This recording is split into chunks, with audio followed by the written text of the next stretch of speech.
नमस्कार दोस्तों, मेरा नाम है तरुण यादव। स्वागत करते हैं आप सभी का हमारे YouTube चैनल IQ मेंटर में।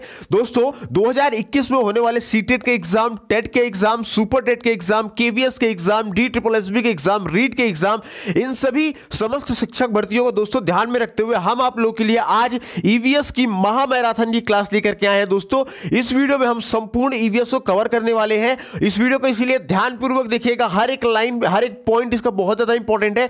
और आपको इस वीडियो की PDF चाहिए होगी तो इस वीडियो की PDF आपको कैसे मिलेगी ये आपको इस वीडियो के बीच में बताया जाएगा। और साथ ही साथ दोस्तों इस लाइन को कहीं ना कहीं नोट भी अगर हो सके तो आप करते हुए चलिएगा, क्योंकि ये हर शिक्षक भर्तियों का दोस्तों एक रामबाण वीडियो है। और इस वीडियो को देखने के बाद ये फर्क नहीं पड़ता आपने पहले कभी EVS पढ़ा है कि नहीं पढ़ा है, पर्यावरण या पारिस्थितिकी के बारे में पढ़ा है कि नहीं पढ़ा है, लेकिन इस वीडियो को देखने के बाद आपका पूरा कॉन्सेप्ट क्लियर हो जाएगा। दोबारा अन्य कहीं पढ़ने की आपको जरूरत नहीं पड़ेगी। बहुत ही ऑथेंटिक वीडियो हम आप करके लेकर आए हैं।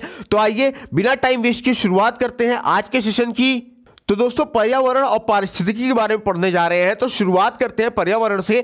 तो बात करेगा पर्यावरण की, तो पर्यावरण जो शब्द है दोस्तों ये दो शब्दों से मिलकर बना हुआ है। कौन कौन सा शब्द है दोस्तों? वो परि है और आवरण है, जिनमें से परि का मतलब होता है दोस्तों चारों ओर, और आवरण का मतलब होता है दोस्तों चारों यानी कि घेरा। क्या होगा? परि मतलब चारों ओर, आवरण का मतलब घेरा, यानी कि परि प्लस आवरण मिलकर बना पर्यावरण। और पर्यावरण का मतलब क्या होता है दोस्तों? चारों ओर का घेरा। अब बात करेगा पारिस्थितिकी की यानी इकोलॉजी की, तो दोस्तों ये शब्द है, इस शब्द का अर्थ होता है परिवेश का अध्ययन। क्या होता है पारिस्थितिकी मतलब? परिवेश का अध्ययन। अब दोस्तों अगर जाने पारिस्थितिकी तंत्र पूछा जाए आपसे, तो पारिस्थितिकी तंत्र क्या होता है दोस्तों? तो जिसमें पारिस्थितिकी तंत्र क्या होता है? ऐसी पारिस्थितिकी जिसमें सजीव और निर्जीव घटक मिलकर एक तंत्र को बनाते हैं। कौन कौन? सजीव और निर्जीव, ये दोनों मिलकर क्या कर रहे हो? एक तंत्र को बना रहे हो। इसको हम क्या बोलते हैं? पारिस्थितिकी तंत्र बोला करते हैं या इकोसिस्टम बोला करते हैं। ठीक है दोस्तों। अब हमारे किसी भी पारिस्थितिकी तंत्र में जो सजीव की बात करें तो सजीव दोस्तों दो तरीके के हुआ करते हैं। एक होता है दोस्तों ऑटोट्रॉफ। क्या होगा? ऑटोट्रॉफ। एक होता है दोस्तों हेटरोट्रॉफ, यानी कि एक होता है स्वापोषी, एक होता है परपोषी। सजीव कैसे होते हैं? दो तरीके के। कौन कौन से? ऑटोट्रॉफ और हेटरोट्रॉफ। ऑटोट्रॉफ यानी कि स्वापोषी। स्वापोषी का मतलब क्या होता है? मतलब वो सजीव लोग या वो सजीव जो अपना भोजन क्या करते हैं? स्वयं से बनाया करते हैं, खुद से बनाया करते हैं, उनको हम लोग स्वापोषी बोला करते हैं। और हमेशा दोस्तों ध्यान रखिएगा स्वापोषी को प्रथम उत्पादक भी कहते हैं। ठीक है, परीक्षा में पूछा भी गया है कई बार कि प्रथम निम्न में से प्रथम उत्पादक का उदाहरण है। 4 ऑप्शन दिया गया है, तो ध्यान रखिएगा जहां पे भी हरे पेड़ पौधों की बात हो या हरे घास फूस की बात हो तो समझ जाना वो क्या है? स्वापोषी है, यानी कि वो क्या है? ऑटोट्रॉफ है। ध्यान रखिएगा इस चीज को एकदम पॉइंट से। और दोस्तों क्या करते हैं इसमें? जो स्वापोषी हुआ करते हैं यानी जो हरे पेड़ पौधे होते हैं, ये क्या किया करते हैं दोस्तों कि ये प्रकाश संश्लेषण की प्रक्रिया में सूर्य के प्रकाश की उपस्थिति में थोड़ा वो कार्बन डाइऑक्साइड और जल लेकर क्लोरोफिल की सहायता से अपना भोजन स्वयं से बना लिया करते हैं। कैसे बनाएंगे? फिर से ध्यान रखिएगा इस पॉइंट को, एकदम इंपॉर्टेंट पॉइंट है कि जो हरे पौधे होते हैं वो क्या करते हैं? प्रकाश संश्लेषण की क्रिया में सूर्य के प्रकाश की उपस्थिति में, सूर्य के प्रकाश की उपस्थिति में कार्बन डाइऑक्साइड और जल लेकर के क्या करते हैं? क्लोरोफिल की सहायता से अपना भोजन वो स्वयं बना लिया करते हैं। इसीलिए वो क्या करते हैं? ऑटोट्रॉफ कहलाया करते हैं, यानी स्वापोषी कहलाया करते हैं। देन जो दूसरे तरीके के जीव होते हैं वो कैसे होते हैं? वो होते हैं दोस्तों परपोषी। कैसे होंगे? परपोषी होंगे। परपोषी का मतलब ये होता है पर माने दूसरे पर, मतलब कि जो अपने भोजनों के लिए दूसरे पर निर्भर रहते हैं। मतलब वो जीव जंतु जो भोजन के लिए दूसरों पर निर्भर रहते हैं उनको परपोषी बोलते हैं, यानी कि हेटरोट्रॉफ बोला करते हैं। अब दोस्तों अगर परपोषी की बात करें तो परपोषी में भी क्या होता है? 2 तरीके के होते हैं जीव, और 3 तरीके के जीव होते हैं। कौन कौन से होते हैं 3 तरीके में? एक होता है दोस्तों शाकाहारी, दूसरा होता है मांसाहारी, तीसरा होता है दोस्तों सर्वाहारी। शाकाहारी मतलब जो सिर्फ हरी सब्जियों या हरी चीजों का सेवन करता है, फूल पत्तियां घास खाया करता है।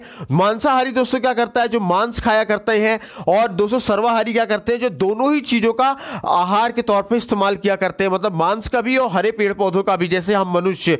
तो आइए जानते हैं इनके बारे में। मतलब जो शाकाहारी जंतु भोजन के लिए उत्पादक यानी कि पेड़ पौधों पर निर्भर रहते हैं दोस्तों, उनको हम क्या बोलते हैं? प्रथम चरण के उपभोक्ता बोला करते हैं। क्या बोलते हैं? प्रथम चरण के उपभोक्ता। जैसे मनुष्य है, गाय है, बकरी है, हिरण है, खरगोश है। क्योंकि अगर है दोस्तों जीव संख्या का अगर हम पिरामिड बनाए तो दोस्तों हम देखते हैं उस पिरामिड में कि जो उत्पादक के तौर पे कौन है, हमने अभी जाना कि उत्पादक के तौर पे दोस्तों पेड़ पौधे हुआ करते हैं। तो जो प्रथम चरण के जो उपभोक्ता होते हैं, प्रथम चरण वाले उपभोक्ता दोस्तों हमेशा उत्पादक पर निर्भर रहते हैं। इसीलिए प्रथम चरण वाले उपभोक्ता में कौन कौन आता है, मनुष्य आएगा, गाय आएगा, बकरी आएगा, हिरण आएगा, खरगोश आएगा, क्योंकि ये सब दोस्तों हरे पेड़ पौधों के चीजों का इस्तेमाल करते हैं खाने के लिए। जैसे उसका घास ले लो, फूल ले लो, फल ले लो, या किसी भी चीज मतलब जो पेड़ों के द्वारा, पेड़ पौधों के द्वारा या घास फूस के द्वारा हमें मिला करती है। देन दोस्तों हमारा द्वितीय चरण की अगर उपभोक्ता की बात की जाए तो जो जानवर, कौन से, वो जानवर शाकाहारी जंतुओं का भोजन के रूप में प्रयोग करते हैं। क्या करते हैं, शाकाहारी जंतुओं का भोजन के रूप में प्रयोग करते हैं, उन्हें क्या बोलते हैं, द्वितीय चरण के उपभोक्ता बोला करते हैं। ध्यान रखिएगा क्या करेंगे, ये जानवर मांस खाते हैं, द्वितीय उपभोक्ता वाले जो होते हैं ये मांसाहारी होते हैं। लेकिन कैसे मांसाहारी होंगे, ये उन्हीं जीव जंतुओं का मांस खाएंगे जो क्या होंगे, जो प्रथम चरण में आया करते हैं, यानी कि जो शाकाहारी जीव जंतु होते हैं, द्वितीय चरण वाले शाकाहारी जीव जंतुओं का ही क्या करते हैं, मांस खाया करते हैं। जैसे शेर, चीता, भेड़िया आदि ये सब हुआ करते हैं। दोस्तों ध्यान रखिएगा, बहुत ही इंपॉर्टेंट टर्म में बहुत माइन्यूट सा डिफरेंस है, इस डिफरेंस को ध्यान से समझिएगा। उसके बाद दोस्तों हमारे जो तृतीय चरण के आते हैं उपभोक्ता, उनके बारे में जानते हैं। जो दोस्तों तृतीय चरण के उपभोक्ता हुआ करते हैं उनको दोस्तों हम लोग अपमार्जक बोला करते हैं, डिकम्पोजर के नाम से भी बोला करते हैं। मतलब कि देखिए पहले चरण के जो उपभोक्ता थे, यानी कि जो हरे पेड़ पौधे खाते थे, जो शाकाहारी थे, शाकाहारी को किसने खाया, द्वितीय उपभोक्ता ने खाया। ठीक है, द्वितीय उपभोक्ता ने क्या किया, शाकाहारी जीव जंतु को खाया। अब आता है तृतीय, तो तृतीय कौन होता है, मतलब कि जैसे दोस्तों कि द्वितीय चरण के जो उपभोक्ता हुआ करते हैं, जैसे शेर है, चीता है, ये सबको मृत अवस्था में भोजन के रूप में ग्रहण करने वाले जीव क्या कहलाते हैं, तृतीय उपभोक्ता या अपमार्जक कहलाया करते हैं। गिद्ध, बाज, चील, कौवा इसके उदाहरण है दोस्तों। मतलब क्या करते हैं, ये डिकम्पोजर का काम करते हैं। मतलब जो जीव जंतु मर जाया करते हैं तो उनको मरने के बाद इनके मांस को या इनके बॉडी के जो अवशेष होते हैं उनको नोच के खत्म कर दिया करते हैं। मतलब उस जगह पे जो गंदगी फैली होती है उस गंदगी को साफ कर दिया करते हैं, डिकम्पोज कर देते हैं। इसीलिए इनको हम लोग तृतीय चरण के उपभोक्ता बोला करते हैं, इसीलिए, और इनको डिकम्पोजर भी हम लोग बोला करते हैं। अच्छा, अगर उदाहरण देखें प्रथम चरण उपभोक्ता का, तो उदाहरण के तौर पर दोस्तों प्रथम चरण वाले में मनुष्य को ले सकते हो, गाय ले सकते हो, बकरी ले सकते हो, हिरण ले सकते हो, खरगोश को भी ले सकते हैं। द्वितीय चरण का अगर पूछा जाए तो शेर, चीता, भेड़िया ये सब हुआ करते हैं। तृतीय चरण का पूछा जाए दोस्तों तो गिद्ध है, बाज है, चील है, कौवा है, ये सब हुआ करते हैं। दोस्तों इन तीनों ये जो एग्जांपल हमने इन तीनों के लिए जो लिखवाए हैं, ये एग्जांपल दोस्तों परीक्षाओं में आए हुए प्रश्नों में से उठाए गए उदाहरण है, तो इसलिए इनको ध्यान रखिएगा। ऐसे ही परीक्षा में पूछा जाएगा कि निम्न में से प्रथम चरण को उपभोक्ता कौन से है, तो 4 ऑप्शन दे दिया जाएगा। उन 4 ऑप्शन में से प्रथम इन मनुष्य, गाय, बकरी, हिरण, खरगोश में से जो भी ऑप्शन में होगा उसको क्या कर देंगे, आप टिक मार देंगे, या फिर आप कॉमन सेंस से अपने सोच लीजिएगा। मान लीजिए ये ऑप्शन नहीं दिया हुआ है तो आप कॉमन सेंस अपने लगा लीजिएगा कि उन जो 4 जीव दिए हैं उन 4 जीवों में से कौन शाकाहारी है। जो शाकाहारी होगा वो प्रथम चरण का हो जाएगा। ठीक है दोस्तों, द्वितीय चरण का अगर पूछ लिया जाएगा उदाहरण कि निम्न में से द्वितीय चरण का उदाहरण कौन है, तो अपने दिमाग से आप कॉमन सेंस लगा लीजिएगा। वो जीव जंतु जो क्या करते हैं, मांस को खाया करते हैं। क्या खाते हैं, दूसरे जानवरों के मांस को खाया करते हैं, वो द्वितीय चरण को भोक्ता होते हैं। शेर, चीता, भेड़िया कुछ भी आपको दे दे, ठीक है। अब फिर उसका दे देगा। अगर आपको तृतीय चरण का पूछ लिया जाए या फिर डिकम्पोजर का उदाहरण पूछ लिया जाए, तो डिकम्पोजर का उदाहरण दोस्तों कॉमन सेंस का बस यूज करना है। हमें यह सोचना है कि कौन से ऐसे जीव हैं जो मरे हुए जीव जंतुओं के अवशेषों को खाया करते हैं। जैसे गिद्ध है, बाज है, चील है, कौवा है। बस इतना सा आप समझ गए तो आप ऑप्शन फटाक से मार ले जाएंगे, सवाल आपका गलत नहीं होने पाएगा दोस्तों। अब बात करें मृतपोषी की बात अगर हम लोग करें तो मृतपोषी क्या होता है दोस्तों, तो बैक्टीरिया व कवक आदि को हम लोग क्या बोला करते हैं, पोषी जीव बोला करते हैं। ध्यान रखिएगा, बैक्टीरिया और कवक को। ठीक है, अब बढ़ते हैं आगे की तरफ, वायुमंडल की तरफ आइए बढ़ते हैं। तो वायुमंडल क्या है दोस्तों, तो वायुमंडल में दोस्तों क्या विद्यमान है, एक बहुत कॉमन सी चीज है जो वायुमंडल में हर तरफ विद्यमान है। कभी सोचा है आपने, वो क्या है, वो हवा है। क्या है दोस्तों, हवा।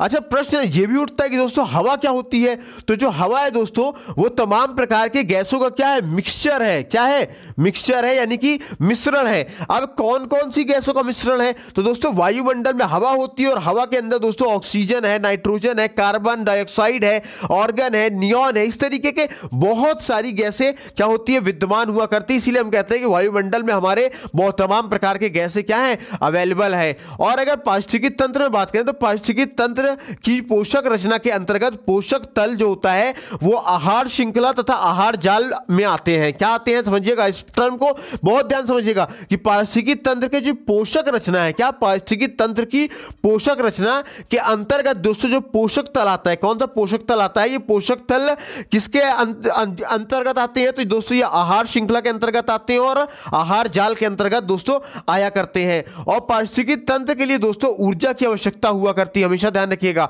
पारिस्थितिकी तंत्र तभी आपका सक्सेसफुल है, यानी कि इकोसिस्टम आपका तभी सक्सेसफुल हो पाएगा जब आपके पास ऊर्जा का स्रोत आपके पास रहेगा, ठीक है ना दोस्तों। और आप जानते हैं कि पूरी पृथ्वी पे ऊर्जा का एकमात्र स्रोत है, जो प्राकृतिक स्रोत है वो क्या है दोस्तों, वो है सन। क्या है दोस्तों, सन। ये पूरी पृथ्वी पे ऊर्जा का स्रोत है। और कई बार एग्जामिनेशन में पूछा भी गया है कि पृथ्वी पे ऊर्जा का स्रोत क्या है, 4 ऑप्शन दिया जाता है, 4 ऑप्शन में जो भी दे दे आपका सही जवाब दोस्तों सूर्य होगा, क्योंकि पृथ्वी पे यह ऊर्जा का एकमात्र स्रोत सूर्य ही है, सन ही है। तो दोस्तों सौर ऊर्जा की बहुत कम मात्रा क्या होती है, पृथ्वी के पारिस्थितिकी तंत्र को प्राप्त हो रही है।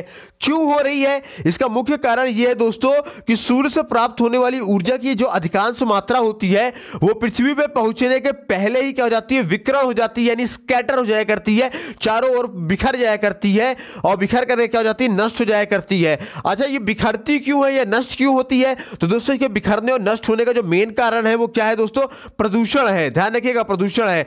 और प्रकाश ऊर्जा होता है दोस्तों, प्रकाश ऊर्जा जितना पृथ्वी पे आती है, जितनी भी प्रकाश ऊर्जा आती है पृथ्वी पे, उस पूरे ऊर्जा का केवल 5% भाग ही क्या होता है, हरे पेड़ पौधे द्वारा संचित हो पाते हैं। और संचित पेड़ पौधे का काम क्या है दोस्तों, पेड़ पौधों का काम यह है कि जो सन की जो लाइट एनर्जी है, यानी कि प्रकाश ऊर्जा है, उस प्रकाश ऊर्जा को क्या करता है, वो लोग केमिकल एनर्जी में कन्वर्ट कर दिया करते हैं, यानी कि रासायनिक ऊर्जा में क्या कर देते हैं, कन्वर्ट कर दिया करते हैं। तो दोस्तों ये क्या कर पाते हैं, 5% भाग ही क्या हो पाता है, हरे पेड़ पौधे क्या करते हैं, इन सन एनर्जी को स्टोर करके रासायनिक ऊर्जा में यानी केमिकल एनर्जी में परिवर्तित या ट्रांसफर कर पाते हैं। क्यों होता है, अच्छा 5% ही क्यों कर पा रहे हैं, इससे ज्यादा क्यों नहीं कर पा रहे हैं, तो ये दोस्तों ये वृक्षों की जो लगातार कटाई हो रही है, जिसकी वजह से वृक्षों की संख्या लगातार कम होती जा रही है, इसके कारण जो ये सनलाइट या सन एनर्जी का जो उपभोग है वो कम होता चला जा रहा है। अच्छा, पेड़ पौधों के बारे में अभी हमने जाना था कि पेड़ पौधे क्या करते हैं, अपना भोजन खुद से बनाते हैं प्रकाश संश्लेषण की क्रिया से, यानी फोटोसिंथेसिस की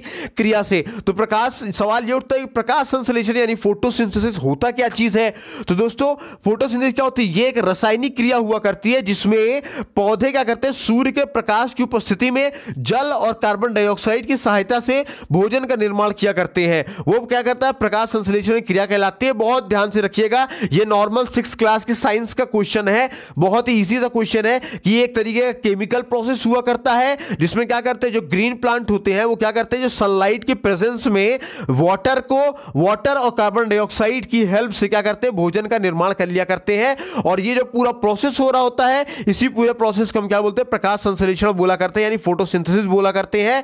अब जो दोस्तों थोड़ा देर पहले हमने पढ़ा था अपमार्जक के बारे में, अपमार्जक यानी कि डिकम्पोजर के बारे में, तो सवाल ये उठता है कि डिकम्पोजर होते क्या चीज है, तो दोस्तों ऐसे जीव जो मृत जीवों को खाकर क्या करते हैं, स्वच्छता फैलाया करते हैं, स्वच्छ किया करते हैं वातावरण को, उनको हम क्या बोलते हैं, अपमार्जक बोला करते हैं। ठीक है दोस्तों, उसके बाद अब थोड़ा सा कुछ इंपॉर्टेंट पॉइंट्स हैं या इंपॉर्टेंट फैक्ट्स हैं जिन्हें जानना बहुत ज्यादा इंपॉर्टेंट होता है कि दोस्तों मिट्टी के बिल बनाकर रहने वाले जंतुओं की अगर हम बात करें, किसकी, ऐसे जंतु जो मिट्टी में अपना बिल बना के रहते हैं, ये भी सीटेट में आया हुआ क्वेश्चन है, सुपर टेट में भी आया हुआ क्वेश्चन है, रीट में भी आया हुआ क्वेश्चन है। इसके अलावा दोस्तों टेट में भी 2 बार क्वेश्चन आ चुका है, 2021 में आने के गारंटीड है, इसलिए स्क्रीनशॉट ले लो या कहीं नोट कर लो, आपकी मर्जी, जैसा आप करना चाहो। तो बिल बना के, जो मिट्टी में बिल बनाकर रहने वाले जीव होते हैं, उनमें चूहा आता है, खरगोश आता है, सांप आता है, चींटी आता है, केचुआ आता है, दीमक आता है, नेवला आता है, घोघा आता है, मेढक आता है। ये जो दोस्तों उदाहरण आपको दिए गए हैं, ये अभी तक परीक्षाओं में जो पूछे गए सवाल हैं, इसमें से ये कि कौन कौन से जीव, निम्न में से कौन से जीव मिट्टी में बिल बनाकर रहा करते हैं, तो उन्हीं में से ये उदाहरण उठाए गए हैं। तो ये जाहिर सी बात है, ये रिपीट होते हैं क्वेश्चन, और रिपीटेशन में सेम टू सेम यही ऑप्शन मिलने की आपके 90% संभावनाएं हैं, इसलिए इन ऑप्शंस को तो बहुत ध्यानपूर्वक रख लीजिएगा। अब दूसरा सीटेट का ही बना हुआ क्वेश्चन है और दिल्ली या फिर DSSB या दिल्ली टीचर्स में आया हुआ क्वेश्चन है कि दोस्तों गुफा में रहने वाले कौन से जीव होते हैं। तो गुफा में रहने वाले जीवों में दोस्तों शेर है, भेड़िया है, सियार है, ऊद बिलाव है, ये सब जानवर आया करते हैं। इसके अलावा ये भी पूछा गया है कि जंगल व झाड़ियों में रहने वाले जीव जंतु कौन कौन से हैं। तो जंगल और झाड़ियों में रहने वाले जीव जंतु में दोस्तों नील गाय आती है, जिराफ आती है, हिरण आता है, बारहसिंघा आया करता है। इसके अलावा दोस्तों ये भी पूछा गया सवाल है सुपर टेट का कि जो पक्षी जो झाड़ियों में रहते हैं कौन से, वो पक्षी जो झाड़ियों में रहते हैं उनमें कौन कौन से आते हैं। तो बगुला है, तीतर है, मोर है। तो ये सब दोस्तों ऐसे पक्षी हैं जो कहां रहते हैं, झाड़ियों में रहा करते हैं। अब ये थोड़ा सा एक राजस्थान के बारे में जानना है जो इंपॉर्टेंट है दोस्तों कि राजस्थान के ग्रामीणों के लिए दोस्तों पानी वाला बाबा और शहरी संस्कृति से जुड़े लोगों के लिए मैग्सेसे पुरस्कार विजेता राजेंद्र सिंह वर्तमान में जल संरक्षण अभियान में व्यस्त हैं। इसके अलावा दोस्तों श्री राजेंद्र सिंह जयपुर में शिक्षा मंत्रालय में युवा विभाग में परियोजना अधिकारी के पद पर कार्यरत है और सरकारी नौकरी छोड़कर कुछ लोगों के सहयोग से बनी तरुण भारत संघ की इकाई में अपना इन्होंने सहयोग दिया है। और आज राजस्थान में क्या है, अलवर क्षेत्र में 5 सूखी हुई नदियों में पानी पूरी तरह से भरा हुआ है। अच्छा दोस्तों, अगर जल की बात की गई है तो अब सवाल ये उठता है कि भाई पृथ्वी पे जल के कौन कौन से स्रोत हैं, किन किन रिसोर्सेज से दोस्तों पृथ्वी पे जल आया करता है या पृथ्वी को जल मिलता है। तो दोस्तों ऐसे 3 स्रोत हैं। पहला स्रोत क्या है दोस्तों, पहला स्रोत है आपका धरातली स्रोत यानी कि अंडरग्राउंड वाटर, वो जो ग्राउंड के सरफेस पे है। कैसे, धरातली स्रोत का मतलब क्या होता है, जो सरफेस पे है, जैसे तालाब का पानी, गड्ढे का पानी, झील का पानी, समुद्र का पानी, जैसे और नदियों का पानी, ये सब क्या है दोस्तों, ये धरातल पे होते हैं, अर्थ के सरफेस पे रहते हैं वाटर, इसलिए इनको धरातली स्रोत बोलते हैं। दूसरा है दोस्तों भूमिगत स्रोत यानी कि जो अंडरग्राउंड वाटर हुआ करते हैं। और तीसरा जो है दोस्तों वो हिमनद है यानी कि ग्लेशियर्स है, मतलब जो ग्लेशियर्स पिघलने के कारण जो पानी बना करते हैं। जैसे आपकी गंगा और यमुना 2 भारत की बहुत ही धार्मिक और प्रमुख नदियां हैं, ठीक है ना, बहुत ही लंबी नदियों में से एक गिनी जाती है गंगा नदी। ये दोनों नदी कहां से, हिमनद से निकलती है। इनमें से गंगा आपका गंगोत्री ग्लेशियर से और यमुना आपका यमुनोत्री ग्लेशियर से निकला करता है। ग्लेशियर को हिंदी में हिमानी बोला करते हैं। तो दोस्तों क्या होता है, गंगा यमुना दोनों ही निकलती है, लेकिन क्या होता है जो यमुना नदी है वो क्या होती है, इलाहाबाद यानी कि वर्तमान जो उत्तर प्रदेश में प्रयागराज है, प्रयागराज के संगम में जाकर के ये यमुना नदी गंगा नदी में क्या हो जाती है, विलय हो जाया करती है, विहीन हो जाती है, विसर्जित हो जाया करती है, ठीक है ना। अगर शुद्धता की बात करें तो शुद्धता के हिसाब से दोस्तों भूमिगत जल क्या होता है, अधिक शुद्ध हुआ करता है, मतलब कि जो अंडरग्राउंड वाटर हुआ करता है वो ज्यादा प्योर हुआ करता है। इसीलिए हम लोग हैंडपंप या सबमर्सिबल से डायरेक्टली पानी निकाल के उनका उपभोग कर लिया करते हैं, ठीक है दोस्तों। अच्छा सवाल एक चीज ये भी उठता है कि वर्षा के जल को, जो वर्षा का जल है, बारिश का जल है, तालाबों, झीलों, बांधों एवं खेतों में रोककर भूजल स्तर को हम लोग क्या कर सकते हैं, बढ़ा सकते हैं। ये क्वेश्चन कई बार ये भी पूछा गया है सीटेट में, इसमें खासकर ईवीएस के पोर्शन में कि दोस्तों ये 4 ऑप्शन दे देगा, कहता है निम्न में से किस ऑप्शन के माध्यम से हम भूजल स्तर को बढ़ा सकते हैं। तो दोस्तों यही एक बेहतरीन सा पॉइंट है कि वर्षा के जल को हम लोग क्या करें, तालाबों में, झीलों में, बांधों में, खेतों में क्या करें, कहीं भी रोक दें और रोक कर क्या कर दें, उसको वहीं पे छोड़ दें ताकि जमीन उस पानी को सोखे। और जमीन सोखेगी उस पानी को तो जमीन के अंदर जो भूमिगत जल है यानी कि जो अंडरग्राउंड वाटर है उसका लेवल अपने आप बढ़ना शुरू हो जाता है। और जो जल की जो खपत होने के कारण जो जल में घटौती हुई होती है वो फिर से क्या हो जाता है, पुनर्भरण हो जाता है, यानी कि फिर से वो रिचार्ज हो जाया करता है। अच्छा ठीक है, अब बात करें दोस्तों चंद्रमा की।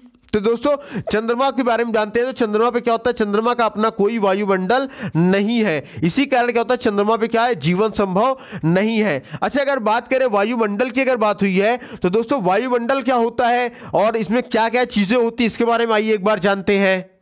जो विभिन्न प्रकार के गैसों का जो आवरण होता है दोस्तों उसी से हमारा वायुमंडल बना करता है। अब सवाल ये उठता है कि भाई वायुमंडल में क्या होता है, कौन कौन से गैसों का संगठन है या कौन कौन से गैसों का मिश्रण होता है। तो दोस्तों वायुमंडल में आपके नाइट्रोजन है, ऑक्सीजन है, ऑर्गन है, कार्बन डाइऑक्साइड है। अगर नाइट्रोजन की मात्रा पूछी जाए तो दोस्तों 78% है, ऑक्सीजन की मात्रा पूछी जाए तो 21% है, आर्गन की अगर मात्रा पूछी जाए तो 0.93% है, और कार्बन डाइऑक्साइड की अगर मात्रा पूछी जाए तो 0.003% ही है केवल। पृथ्वी और वायुमंडल की दोस्तों ऊष्मा का प्रधान स्रोत क्या है दोस्तों? तो सूर्य है। क्या है? सूर्य है। पृथ्वी और वायुमंडल की ऊष्मा का प्रधान स्रोत, ठीक है ना, सूर्य, ध्यान रखिएगा। और जल का वाष्प में बदलना दोस्तों वाष्पीकरण कहलाता है, ठीक है ना, यानी कि इवोपरेशन कहलाता है, वाटर का वेपर में कन्वर्ट हो जाना। अब दोस्तों इसमें वाटर वेपर होता है तो उससे क्या होता है दोस्तों? तो जब भी क्या होता है, वाटर वेपर जब बनता है यानी कि जल जब वाष्प बन जाया करता है तो ऊपर उठ जाता है, ऊपर चले जाता है, क्योंकि जो भाप होती है वो गर्म होती है प्लस हल्की होती है, हल्की होने के कारण कहाँ हो जाती है? ऊपर की ओर चली जाया करती है, ऊपर की ओर जाती है। तो ऊपर जब जाती है तो ऊपर क्या होता है? ऊपर टेम्परेचर कम होता है, तो कम होने के कारण ठंडा होता है, तो ठंडा होता है तो वो जो वाष्प होती है वो ऊपर ठंडी होकर के किस में बदल जाती है? बादल में बन जाया करती है, और बाद में क्या होता है? उसी बादल से ही वर्षा हुआ करती है। इसीलिए वाष्पीकरण और वर्षा की क्रिया द्वारा दोस्तों स्थल मंडल, जल मंडल, वायुमंडल के बीच जल का निरंतर आदान प्रदान होता रहता है, जिसको हम लोग क्या बोलते हैं? वाटर साइकिल भी बोला करते हैं, ठीक है ना। अगर ये वाष्पीकरण की प्रक्रिया बंद हो जाए तो दोस्तों ये स्थल मंडल, जल मंडल, वायुमंडल के बीच में जो जल का निरंतर आदान प्रदान है ये होना बंद हो जाएगा, और इसी क्रिया को हम लोग क्या बोलते हैं? जल चक्र बोला करते हैं, या वाटर साइकिल के नाम से हम लोग जाना करते हैं। दोस्तों जल में जो रहने वाले जीव होते हैं, जल में रहने वाले जीव भी जल में घुली हुई ऑक्सीजन का ग्रहण किया करते हैं, ठीक है ना, और कार्बन डाइऑक्साइड को बाहर निकाला करते हैं। अब जैसे आप मछलियों को ले लो, तो मछलियों को सांस लेने के लिए उनके बॉडी में क्या होता है? गिल्स हुआ करता है, गलफड़े हुआ करते हैं। वो क्या करते हैं? अपने मुंह से पानी लेते हैं, पानी को गलफड़े से निकाल दिया करते हैं, और उस पानी के अंदर क्या होता है? डिसॉल्व ऑक्सीजन जो होता है उसका ये लोग उपयोग किया करते हैं। मेढक को आप ले लो, तो मेढक क्या करता है? पानी के अंदर अपनी स्किन से सांस लिया करता है, ठीक है ना दोस्तों। वायु का दोस्तों 1/5 भाग आग को जलाने में सहायक होता है, मतलब हमारे इन्वायरमेंट में जितना भी वायु है उसका केवल 1/5% ही क्या होता है? आग जलाने के लिए रिस्पॉन्सिबल होता है या हेल्पफुल हुआ करता है। और जल ऑक्सीजन का सबसे बड़ा क्या है दोस्तों? भंडार है। जल में ऑक्सीजन घुली हुई रहती है। अच्छा, सवाल ये उठता है कि जल ऑक्सीजन का सबसे बड़ा भंडार कैसे हो सकता है? क्योंकि दोस्तों हमारी पृथ्वी जो है दोस्तों वो 79% क्या है? 79% क्या है? वाटर से ढकी हुई है, केवल 21% में ही लैंड है। और आप जानते हैं कि पानी में क्या होता है? ऑक्सीजन घुली हुई रहती है, तो सबसे ज्यादा जब पानी हुआ तो सबसे ज्यादा डिसॉल्व ऑक्सीजन भी कहां होगा? पानी में होगा। इसीलिए दोस्तों जल ऑक्सीजन का सबसे बड़ा भंडार माना जाता है। स्वस्थ वातावरण के लिए दोस्तों जीव जिस भूभाग में रहते हैं उसके 1/3 भाग में पेड़ पौधे का होना बहुत ज्यादा आवश्यक हुआ करता है। मतलब इससे क्या होगा? प्रॉपर तरीके से ऑक्सीजन और कार्बन डाइऑक्साइड का कंट्रोल रहेगा, और वो पूरा वातावरण कैसा रहेगा? शुद्ध बना रहेगा, और पोल्यूशन पे भी अच्छा खासा कंट्रोल रहेगा। और दोस्तों जो पेड़ पौधे हैं, पेड़ पौधे सूर्य के प्रकाश और पर्णहरिम यानी कि क्लोरोफिल की उपस्थिति में कार्बन डाइऑक्साइड और जल के सहयोग से अपना भोजन बनाते हैं। पौधे भोजन के रूप में क्या करते हैं? ग्लूकोज, स्टार्च आदि पदार्थ बनाया करते हैं, ठीक है ना, ध्यान रखिएगा। ये बहुत इंपॉर्टेंट पॉइंट है, इसको तो एकदम ध्यान से कायदे से नोट कर लीजिएगा। पौधे क्या करते हैं? भोजन के रूप में ग्लूकोज, स्टार्च, इन पदार्थों को बनाया करते हैं। और दोस्तों वायुमंडल में कार्बन डाइऑक्साइड ज्वालामुखी से निकलने वाली गैसों से आया करती है। क्या है मतलब? ये भी पूछा जाता है कि वायुमंडल में कार्बन डाइऑक्साइड कहां से आती है? तो वायुमंडल में दोस्तों कार्बन डाइऑक्साइड ज्वालामुखी से निकलने वाली जो गैसें हुआ करती है उन गैसों से आया करती है, ठीक है ना दोस्तों। लकड़ी ले लो, लकड़ी का कोयला ले लो, कंडी ले लो, एलपीजी ले लो, घी, वनस्पति का तेल ले लो, मिट्टी का तेल ले लो, डीजल ले लो, पेट्रोल ले लो। इन सब चीजों के जलने से भी क्या होता है दोस्तों? आपके कार्बन डाइऑक्साइड का रिसाव हुआ करता है, निकला करता है, ठीक है ना दोस्तों। मतलब अगर केवल ज्वालामुखी पूछा जाए, ठीक है ना, तो ज्वालामुखी अगर प्राकृतिक कारण पूछेगा, ध्यान समझिएगा, अगर कार्बन डाइऑक्साइड के रिसाव होने का अगर प्राकृतिक कारण पूछेगा तो प्राकृतिक कारणों में ज्वालामुखी है। और अगर मानवीय कारण पूछेगा तो मानवीय कारणों में दोस्तों लकड़ी का कोयला जलाने से, कंडी जलाने से, एलपीजी जलाने से, घी जलाने से, वनस्पति तेल का जलाने से, मिट्टी का तेल जलाने से, डीजल, पेट्रोल, इन सभी चीजों को जलाने से क्या होता है? कार्बन डाइऑक्साइड का रिसाव हुआ करता है। लेकिन ये मानवीय कारणों से हुआ करता है। तो परीक्षा में अलग अलग तरीके से पूछा जा सकता है, प्राकृतिक कारण भी पूछा जा सकता है, मानवीय कारण भी पूछा जा सकता है। इसके अलावा दोस्तों जैव पदार्थों से के सड़ने की जो क्रिया क्रिया के दौरान क्या होती है, कई बार कार्बन डाइऑक्साइड की गैसें तब भी निकला करती है, मतलब जब भी कोई जैविक पदार्थ होता है और जब वो सड़ने लगता है तो सड़ने के दौरान भी उसके में से क्या होता है, कार्बन डाइऑक्साइड गैसों का क्या होता है, रिसाव हुआ करता है। और सभी प्राणी में कैसे कि चाहे मनुष्य हो, पशु पक्षी हो, कोई भी हो, है ना, इनके द्वारा जो सांस ली जाती है, सांस लेने में क्या होता है, ऑक्सीजन, पूरी एयर को हम लोग लिया करते हैं, ठीक है ना, तो लेते हैं तो हम लोग ऑक्सीजन का यूटिलाइजेशन कर दिया करते हैं और कार्बन डाइऑक्साइड को हम लोग क्या करते हैं, छोड़ा करते हैं। सवाल बहुत बड़ा कंफ्यूजन कई लोगों में यह भी होता है कि बहुत सारे लोग ये सोचते हैं कि पेड़ पौधे जो है दोस्तों क्या है, जो आपके ये पेड़ पौधे हैं, पेड़ पौधे क्या करते हैं, आपके कार्बन डाइऑक्साइड सांस के तौर पे लिया करते हैं और छोड़ने के तौर पे वो ऑक्सीजन यानी कि O2 छोड़ा करते हैं। तो नहीं दोस्तों, ऐसा बिल्कुल भी नहीं, इस गलतफहमी मत रहिएगा। पेड़ पौधे भी क्या करते हैं, सांस लेने के लिए ऑक्सीजन का ही प्रयोग किया करते हैं और कार्बन डाइऑक्साइड छोड़ा करते हैं। लेकिन जब पेड़ पौधे क्या करते हैं, प्रकाश संश्लेषण की क्रिया कर रहे होते हैं, फोटोसिंथेसिस कर रहे होते हैं, तो फोटोसिंथेसिस के टाइम जब वो क्या कर रहे हैं, अपने भोजन को सिंथेसाइज कर रहे होते हैं, तो सिंथेसाइजेशन के दौरान क्या होता है, उनमें से O2 रिलीज हुआ करती है, यानी ऑक्सीजन बाहर निकला करती है। और यहीं से दोस्तों ये क्या होता है, ऑक्सीजन का लेवल जो हमारे वातावरण में आया करता है, जिसका प्रयोग पेड़ पौधे स्वयं और सभी जीव जंतु किया करते हैं। इसीलिए दोस्तों ध्यान रखिएगा, इस पूरे पृथ्वी में विद्यमान जितने भी सजीव हैं, पेड़ पौधों को मिला करके सब के सब क्या करते हैं, ऑक्सीजन लिया करते हैं और कार्बन डाइऑक्साइड छोड़ा करते हैं। मतलब क्या करते हैं कि थोड़ी थोड़ी देर पे अलग अलग गैसों को लेना, अलग अलग गैसों को छोड़ना हुआ करता है। और दोस्तों उद्योग ले लो या इंडस्ट्रीज ले लो, फैक्ट्रीज ले लो, तो उन सब की चिमनियों से शीतलता उत्पन्न करने वाले पदार्थों से हानिकारक गैसें निकला करती है। शीतलता उत्पन्न करने वाला पदार्थ मतलब कि जो कूलेंट हुआ करता है, इन कूलेंट का प्रयोग कहां कहां होता है दोस्तों, आपके फ्रिज में हुआ करता है, एसी में हुआ करता है। इसके अलावा और जो आजकल जो क्रीम आती है या आफ्टर शेव जेल आया करते हैं, जिनको आप क्या करते हो, आप शेविंग करने के बाद या फिर अपने अलग अलग तरीके से इस्तेमाल किया करते हो और उसका इस्तेमाल करने से आपको ठंडक का एहसास हुआ करता है। यानी कि इनमें से जो कूलेंट का प्रयोग किया जाता है, ये शीतलता का प्रयोग किया जाता है एसी फ्रिज में, इन सब से भी क्या होता है, हानिकारक गैसेस निकला करती है, ठीक है ना। जिनमें से सबसे जो बड़ी गैस है वो कौन सी है, कार्बन मोनोऑक्साइड है। कार्बन मोनोऑक्साइड दोस्तों हम लोग स्वीट पॉइजन भी बोला करते हैं, मीठा जहर भी बोला करते हैं, और ये धीरे धीरे इंसान को क्या कर देता है, नष्ट कर दिया करता है, इंसान के लंग्स पे सीधे अटैक किया करता है। इसके अलावा दोस्तों कार्बन डाइऑक्साइड गैस से भी निकलती है, सल्फर डाइऑक्साइड भी निकला करती है।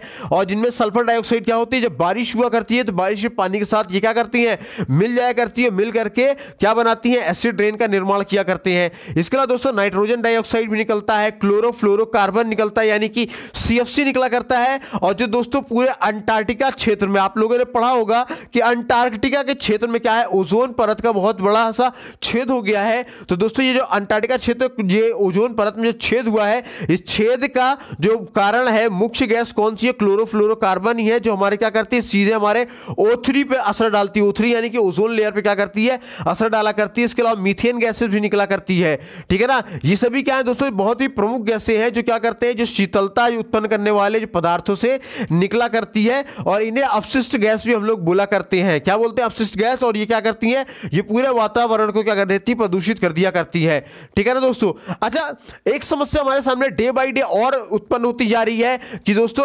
जनसंख्या की समस्या। वो क्या है, जनसंख्या की समस्या। अच्छा, आप ये जानते हैं कि विश्व में सबसे ज्यादा जनसंख्या वाला देश कौन सा है, तो विश्व में सबसे ज्यादा जनसंख्या वाला देश दोस्तों चाइना है। फिर दूसरे नंबर पे कौन है दोस्तों, तो दूसरे नंबर पे हमारा प्यारा भारत है, यानी कि इंडिया है, ठीक है।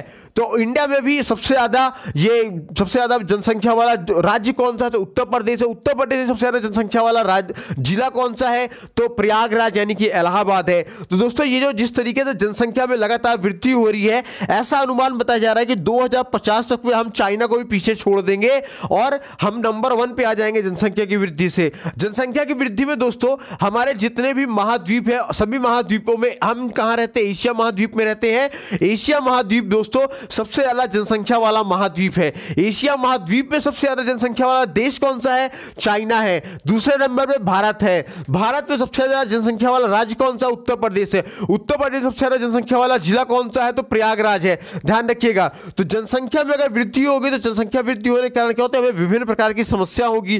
तो जो कुछ प्रमुख समस्याएं यहां पे आपको दिखाई गई है, जो आपके परीक्षा में कई बार पूछी जाती है।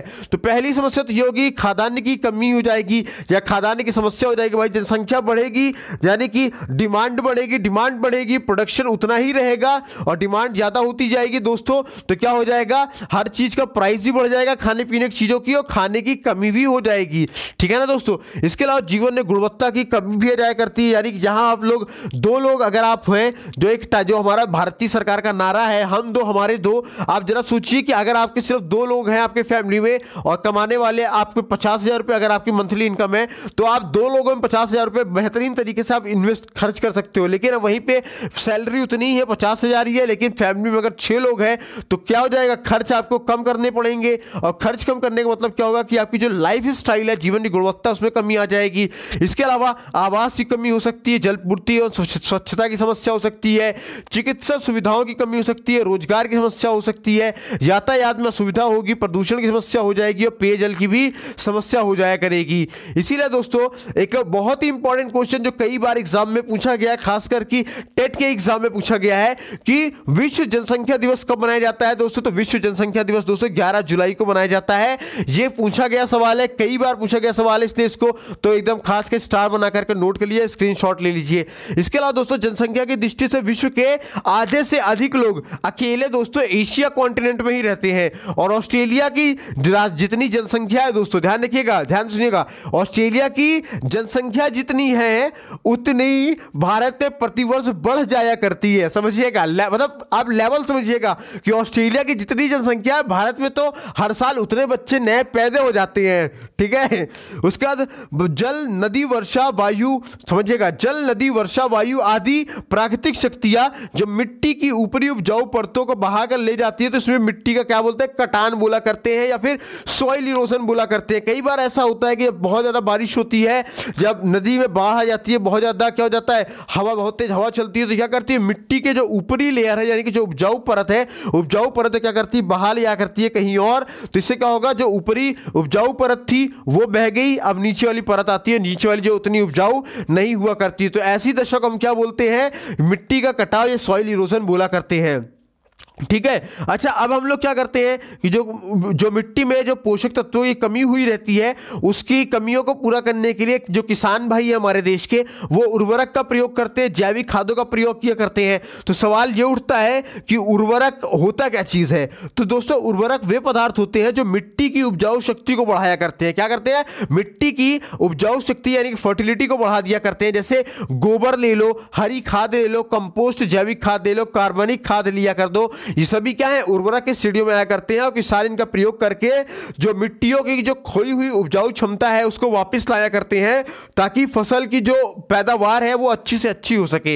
इसके अलावा दोस्तों अक्सर हम लोग क्या करते हैं? खेतों में हम लोग इंसेक्टिसाइड का प्रयोग किया करते हैं, कीटनाशक दवाइयों का प्रयोग किया करते हैं। अब सवाल ये उठता है कि भाई कीटनाशक का प्रयोग किसान करते क्यों है? तो दोस्तों आपने एक सुना होगा टिड्डी के बारे में। तो टिड्डी जो होती है दिखने में हरे रंग की हुआ करती है, क्या करती है? खेतों में लग जाती है, खेतों में आती है, और जो पौधों की जो हरी पत्तियां होती हैं, हरी पत्तियों क्या करती हैं? खा डाला करती हैं। तो जिस भी खेतों में टिड्डियां लगती हैं वो खेत में क्या हो जाता है? बहुत ज्यादा नुकसान हो जाया करता है। इसलिए वहां पे क्या किया जाता है? इंसेक्टिसाइड का प्रयोग किया जाता है। अब इसके अलावा दोस्तों मेढक है, केचुआ है तथा अन्य जीव जो प्राकृतिक रूप से कृषि के लिए लाभकारी हुआ करते हैं। ठीक है ना। ये एग्जाम में पूछा हुआ क्वेश्चन है सुपर टेट में कि दोस्त 4 ऑप्शन दिया गया था, कहता है निम्न में से किसान मित्र कौन से हैं? क्या पूछा गया था? किसान मित्र पूछा गया था।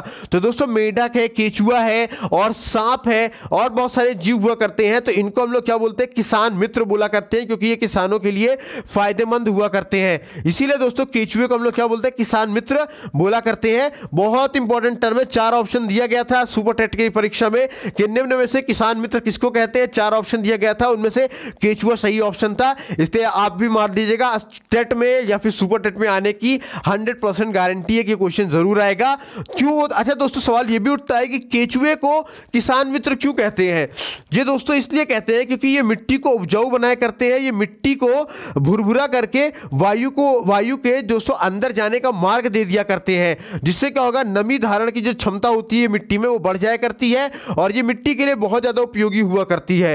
और दोस्तों क्या होता है, रसायनों के प्रयोग से क्या हो जाता है, इनकी संख्या अक्सर क्या हो जाती है, कम हो जाया करती है। जो खेतों में हम लोग क्या करते हैं, रासायनिक खादों का जो प्रयोग कर रहे हैं, रासायनिक खाद जब इनमें डाला करते हैं तो जो केचुए जो होते हैं इन मृत्यु हो जाया करती है, मर जाया करते हैं, इनकी संख्या क्या होती है, कम हो जाया करती है। इसीलिए हमें कोशिश करनी चाहिए कि हम जैविक खादों का ही सिर्फ प्रयोग करें।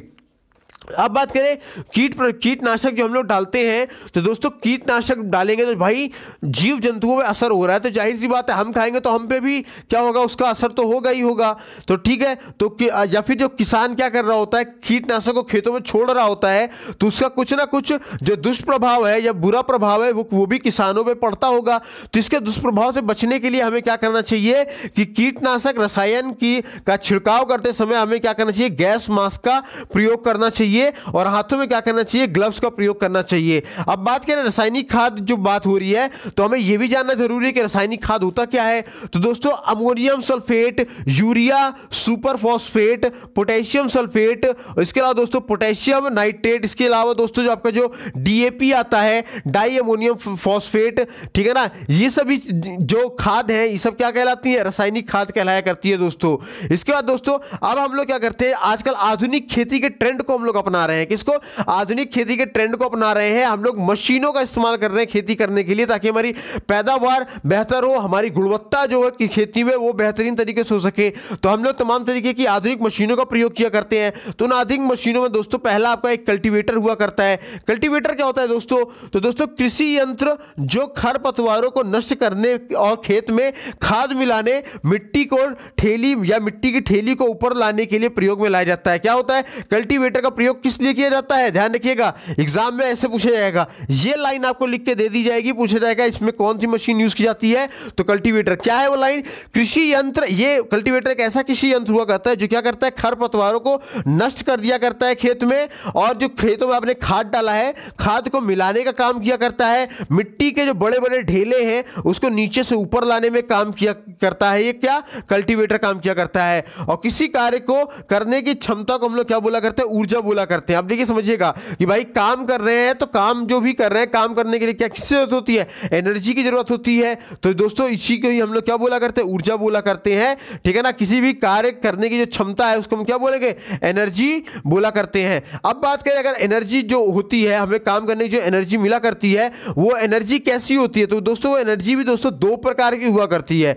दो प्रकार की एनर्जी कैसी होती है, एक होता है रीन्यूएबल एनर्जी सोर्स हुआ करता है, एक होता है नॉन रीन्यूएबल हुआ करता है, यानी कि क्या होता है, अपूर्य ऊर्जा स्रोत और नवीनीकरण स्रोत हुआ करता है, ठीक है ना। मतलब कि ऊर्जा के ऐसे स्रोत दोस्तों, कैसे, ऊर्जा के ऐसे स्रोत, समझिएगा बात को, जो एक सीमा के अंदर पुनः जीवित नहीं किया जा सकता, उसे क्या बोलते हैं, अपूर्य स्रोत कहते हैं। क्या कहते हैं, मतलब ये ऐसे स्रोत हुआ करते हैं जो एक बार खत्म हो गए पूरी तरह से, तो इनको हम दोबारा से प्राप्त नहीं कर सकते। इनको दोबारा प्राप्त करने में हमें कई लाखों अरबों साल लग जाया करते हैं, इसलिए हम इनको क्या बोलते हैं, अपूर्य स्रोत या नॉन रिन्यूएबल सोर्स बोला करते हैं। और ऐसे ऊर्जा के स्रोत जो क्या हो सके, बार बार खत्म हो, बार बार हम उनका प्रयोग कर सकते हैं, बार बार उनको बना सकते हैं, तो दोस्तों उनको हम लोग क्या बोलते हैं, रिन्यूएबल सोर्स बोला करते हैं, यानी कि नवीनीकृत ऊर्जा का स्रोत बोला करते हैं। जैसे क्या कर लो आप, सौर विकिरण क्या कर सकते हो आप, जो सनलाइट के जो सन एनर्जी का प्रयोग किया करते हो, है ना, वो बार बार आप कर सकते हो, ठीक है ना। उसके अलावा गिरते या बहते हुए जल की जो एनर्जी है, काइनेटिक एनर्जी है, जो गतिज ऊर्जा है, उसका आप इस्तेमाल कर सकते हो, वायु शक्ति का इस्तेमाल कर सकते हो, समुद्री लहरों का इस्तेमाल कर सकते हो, और दोस्तों जीव समूहों द्वारा अपशिष्ट पदार्थ एवं जैव भार आदि के इस्तेमाल करके हम लोग क्या कर सकते हैं, नवीनी ऊर्जा प्राप्त कर सकते हैं। अब एक एक पॉइंट को ध्यान से समझिएगा। सौर विकिरण का प्रयोग कैसे करते हैं दोस्तों, जो हम लोग सोलर पैनल लगाते हैं, सोलर कुकर लगाते हैं, उसका इस्तेमाल से हम क्या कर सकते हैं, सौर विकिरण में हम लोग एनर्जी का यूज कर सकते हैं। गिरते या बहते हुए पानी में क्या कर सकते हैं दोस्तों, टर्बाइंस लगा करके नचा सकते हैं, और टर्बाइन से हम लोग क्या कर सकते हैं, और बिजली बना सकते हैं। वायु शक्ति से भी दोस्तों हम लोग पवन चक्की लगा करके हम लोग बिजली या पानी इस्तेमाल कर सकते हैं। समुद्री लहरों का भी प्रयोग किया करते हैं। इसके अलावा क्या करते हैं, जो जीव समूहों का अपशिष्ट है, यानी कि जो वेस्ट मटेरियल है, जैसे कि गाय भैंसों का गोबर, मल मूत्र ले लो, तो इनको क्या करो, एक टैंक में डालो। एक टैंक में डालने के बाद क्या हो सकता है, इसमें से ईथेन गैस निकला करती है, यानी कि CH4 निकला करती है। और इनका प्रयोग इसलिए हम लोग कर सकते हैं, लाइट जलाने में या फिर गैस जलाने में हम लोग इसका इस्तेमाल कर सकते हैं। इसके अलावा दोस्तों अब अगर बात कर रहे हैं ये किसकी, अपूर्व जल स्रोत की, तो अपूर्व स्रोत में क्या होता है दोस्तों, कोयला भी आया करता है। ठीक है ना दोस्तों, कोयला भी आया करता है। तो कोयले के जलने से क्या होता है, प्राकृतिक गैसों और खनिज तेलों की तुलना में 25 गुना कार्बन डाइऑक्साइड अधिक निकला करती है। ध्यान रखिएगा, अगर पूछा जाए कि दोस्तों जैसे 4 ऑप्शन दे दिया जाता है परीक्षा में, देखिए क्वेश्चन का लेवल समझिएगा, स्तर समझिएगा, वो कैसे घुमाएगा क्वेश्चन। कहेगा कि निम्न में से सर्वाधिक कार्बन डाइऑक्साइड किसमें से निकलता है, दे देगा आपको ऑप्शन में डीजल दे देगा, एक तरफ पेट्रोल दे देगा, केरोसिन ऑयल दे देगा यानी मिट्टी का तेल दे देगा, एक तरफ दे देगा कोयला। तो आप ये सोच पड़ जाएंगे कि भाई चारों से ही तो कार्बन डाइऑक्साइड निकलते हैं, तो कम ज्यादा वाली कहां से बात आ गई। तो ध्यान रखिएगा, जितने भी प्राकृतिक गैसें या खनिज तेल है, चाहे पूरे ले लो, चाहे सभी प्राकृतिक गैसों खनिज तेलों में सब में से कम 25 गुना ज्यादा कार्बन डाइऑक्साइड अकेले कोयले से निकला करती है। इसलिए कोयला बहुत ज्यादा पॉल्यूटेंट का काम करता है, बहुत ज्यादा इन्वायरमेंट पॉल्यूशन फैलाया करता है। ठीक है ना। खनिज तेल का अगर बात करें, खनिज तेल क्या होता है दोस्तों, तो खनिज तेल में जैसे पेट्रोल, डीजल, प्राकृतिक गैस, इन सब का उपयोग हम लोग किस लिए करते हैं, वाहनों को चलाने में करते हैं या भट्टियों को जलाने में किया करते हैं। और इनके जलने से क्या होता है, वायु को प्रदूषित करने वाली gas carbon monoxide, carbon dioxide, sulphur dioxide, इस तरीके के विषैली गैसें निकला करती है। और इसी प्रकार सीसा युक्त पेट्रोल, सीसा युक्त यानी कि लेड एडेड पेट्रोल जो हुआ करता है, इसके जलने से वायु में सीसा भी मुक्त हो जाया करता है। और ये क्या करता है, आप सीसा भी मिल गया तो मतलब ये तो इसमें इतनी गैसें तो अकेले जो निकल रही थी, carbon dioxide, carbon monoxide, sulphur dioxide, इन सभी में एक नई गैस और मिक्स हो जाया करती है। इसको हम लोग क्या बोलते हैं, सीसा गैस बोला करते हैं। और ये भी क्या बोला करते हैं, वातावरण को दोस्तों दूषित कर दिया करते हैं, क्योंकि ये भी एक बहुत बड़ा पॉल्यूटेंट के रूप में हुआ करता है, प्रदूषक के रूप में देखा जाता है। तो दोस्तों प्रश्न ये उठता है कि हम ऐसे कौन से ऊर्जा के स्रोत का प्रयोग करें जिससे प्रदूषण कम से कम हो।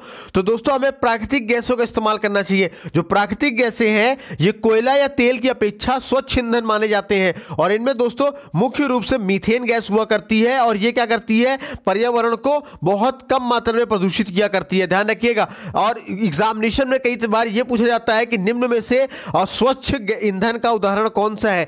4 ऑप्शन दे देगा, तो 4 ऑप्शन जहां में प्राकृतिक गैस लिखा होगा वो आपका सही जवाब हो जाएगा। ठीक है ना। इसके अलावा दोस्तों अब हम लोग क्या कर रहे हैं, प्राकृतिक गैसों में आजकल हम लोग CNG का प्रयोग करते हैं। CNG का फुल फॉर्म क्या है, कंप्रेस्ड नेचुरल गैस है। और CNG का इस्तेमाल दोस्तों आजकल हम लोग क्या कर रहे हैं, वाहनों को चलाने के लिए इस्तेमाल किया करते हैं।